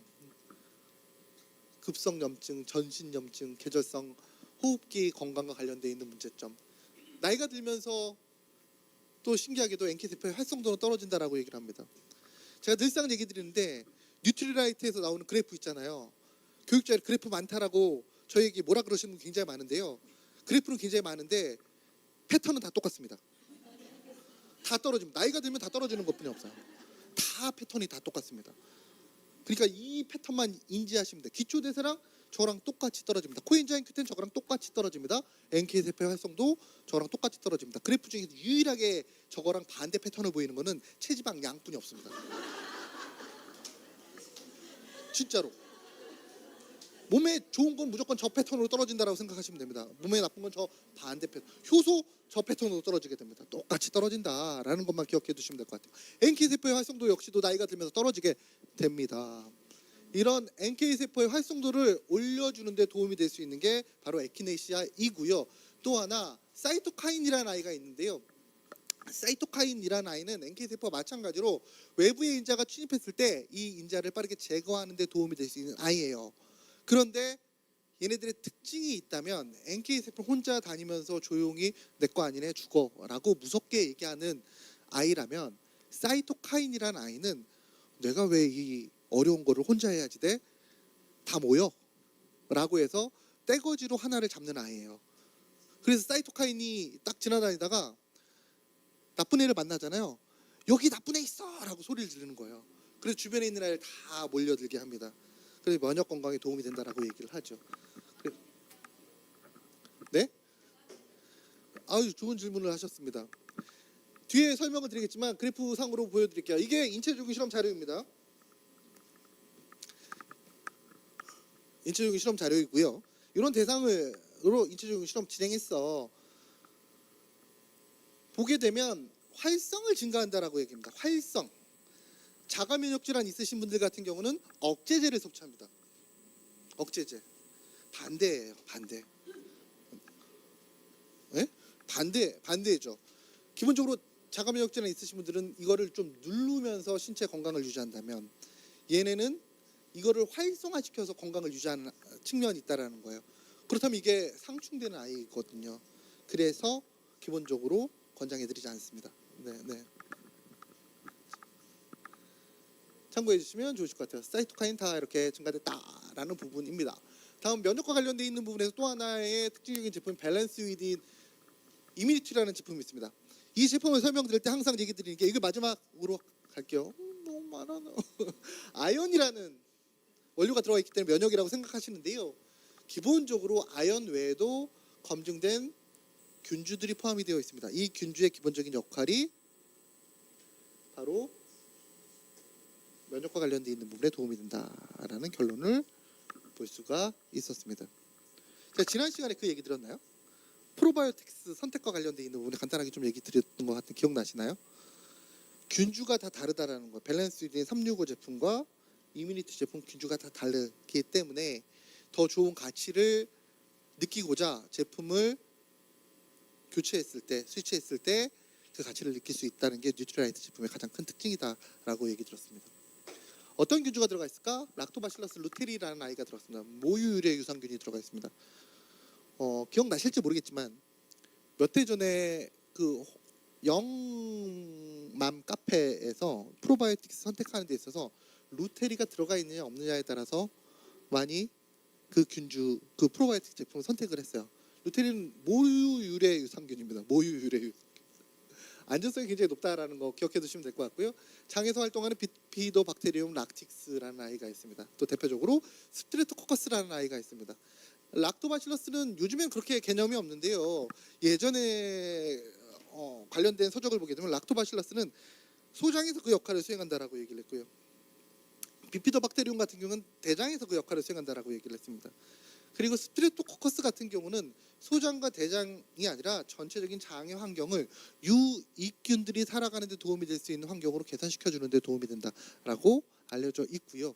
특히나 이 스트레토코커스 같은 경우에는 LM1012 같은 경우에는 아래쪽에 보시는 것처럼 환경과 관련되어 있는 부분에서 좀 더 긍정적인 역할을 수행합니다. 미생물이라는 것이, 마이크로바이옴이라는 것이 얼마나 확정성 있게 접근할 수 있느냐를 알려줄 수 있는 대표적인 연구 자료라고 생각하시면 될 것 같아요. 이게 그냥 어떻게 보면 디젤 입자를 쥐 실험이에요. 디젤 입자를 쥐에게 이렇게 간접적으로 영향을 끼쳤을 때 그 부분에 있어서 호흡기에 어느 정도 영향을 주느냐를 조사한 결과예요. 환경적인 부분에서 미생물이 그 역할을 수행하는구나라는 것을 이런 연구 자료를 통해서 확인할 수 있었고요. 또 8종의 혼합물과 관련되어 있는 연구 자료도 확인할 수가 있었습니다. 또 이 제품 안에는 유산균 배양 건조물이라는 게 들어가 있습니다. 유산균 배양 건조물. 비긴이라는 제품에 살균체가 들어가 있죠. 락토바실러스 플란타눔 LM1004라는 아이가 들어가 있는데 부원료인데 인체유용 실험 진행했어요. 드문 케이스입니다. 부원료는 인체유용 실험 안 하거든요. 왜? 기능성도 표시하지 못하는데. 근데 이건 부원료인데 인체유용 실험을 진행했습니다. 이 얘기는 항상 얘기 드리지만 락토바실러스 플란타눔 이 제품, 이 원료로 개별 인정인 제품이 나올 수 있다는 얘기예요. 그럼 얘 기능이 어떤 기능이야? NK 세포, 앞서 얘기 드린 그 NK 세포의 활성도를 올려주는 데 도움이 된다는 내용을 확인할 수 있었습니다. 면역과 관련돼 있는 부분에서 도움이 될 수 있는 그런 부분이기 때문에 면역과 장 건강을 생각하시는 분 꼭 기억해 두시면 좋으실 것 같아요. 우리 제품마다 이 표가 다 있는데 한번 보여드리고 싶은데 프로바이오틱스의 균주명이 다 다르다라는 거, 그리고 단지 프로바이오틱스뿐만 아니라 함께 들어가 있는 주원료가 다르다라는 거, 심지어 부원료로 들어가 있는 아이도 다 다르다라는 거 특징이 있습니다. 뭐 지금 365 기준으로 했을 땐 치커리, 이눌린이 들어가 있어요. 얘는 근데 프락토 올리고당이 들어가 있고 유산균 배양 건조물이 들어가 있습니다. 다 다른 원료, 다른 균주로 들어가 있어서 그 가치와 색을 나타낸다라고 생각하시면 좋으실 것 같습니다. 그리고 면역과 관련되어 있는 부분에서 다음과 같은 부분까지도 함께 생각해 주신다면 우리 건강에 도움이 될 수 있는 마이 웰리스랩 이용이 되지 않을까라는 생각을 해 봅니다. 되게 슬라이드가 많이 남은 걸 보시고 네, 어이없어 하시는데요. 오늘은 여기까지 좀 설명을 드리도록 하겠습니다. 네? 네, 지난 시간에도 길게 한다라고 설문지에 또 남겨주셨더라고요. 저도 빨리 끝내고 싶지만 오랜만에 내려와가지고 좀 욕심이 좀 많은 것 같습니다. 네, 항상 죄송스럽게 생각하고 있고요. 좀 더 빨리 끝내드리지 못하는 거를. 그래도 오늘은 좀 더 빨리 끝내드렸습니다. 기억해 두시면 좋으실 것 같고요. 다음 주에는 만성질환 억제 분석 지수, 아마 리더 여러분들께서 가장 좋아하실 파트가 아닐까라는 생각을 합니다. 최근 들어서 이 만성질환과 관련되어 있는 부분에 고민이 굉장히 많으시잖아요. 이 부분에 도움이 될 수 있는 내용으로 하나하나 좀 설명해 드리는 시간을 갖도록 하겠습니다. 제가 오늘 준비한 내용은 여기까지이고요. 다음에 더 좋은 내용으로 인사드리도록 하겠습니다. 감사합니다.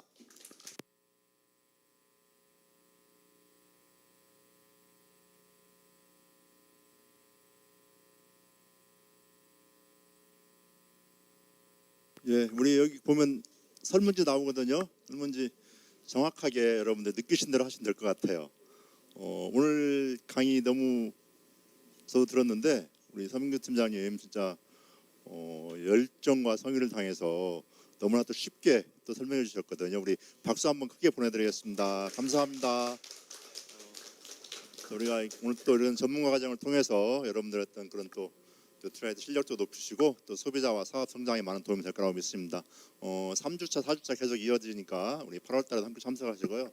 오늘 오신 분 중에서 우리 명단 아직 작성 안 하신 리더님들은 꼭 나갈 때 작성해 주시면 감사하겠고, 이 잡지 여러분들 보셨죠? 우리 사업 설명하면서 이제 많은 리더님들 보여주셨는데 우리 조선에서나 월간조선에 나오는 우리 잡지에 이번 달 주제가 마이크로바이옴에 대해서 완전히 전문 특집으로 실렸던데 거기 가장 먼저 표지에 우리 마이랩 마이크로바이옴에 대해서 나와 있거든요. 그래서 안에 보니까 내용들이 엄청나게 많이 실려 있습니다. 누트라이트에 대해서 많이 나와 있는데 이 잡지는 여러분들 서점 가서 사시면 사실 수 있을 거예요. 그리고 우리 PT상이 되는데 한 권씩 준다고 그랬죠. 우리 광주 리더님들은 많은 분들이 받아가셨던데 순천 우리 광양 리더님들 아직 안 받으신 분들은 제가 어제 받아왔거든요. 그래서 그냥 끝나 나가실 때 저한테 한 번씩 PT장님들 받아가 주시면 되겠습니다. 자, 우리 이제 7월 달도 오늘 하고 내일 모레 3일 남았잖아요. 마지막 3일 여러분들의 목표를 위해서 간절히 기도하고 기대하면은 기적은 이루어진다는 그런 말씀 여러분들이 꼭 붙잡고 우리 7월 달 끝까지 최선을 다하시고 또 8월 달에 또 더 멋진 모습으로 함께 만나도록 하겠습니다. 수고하셨습니다.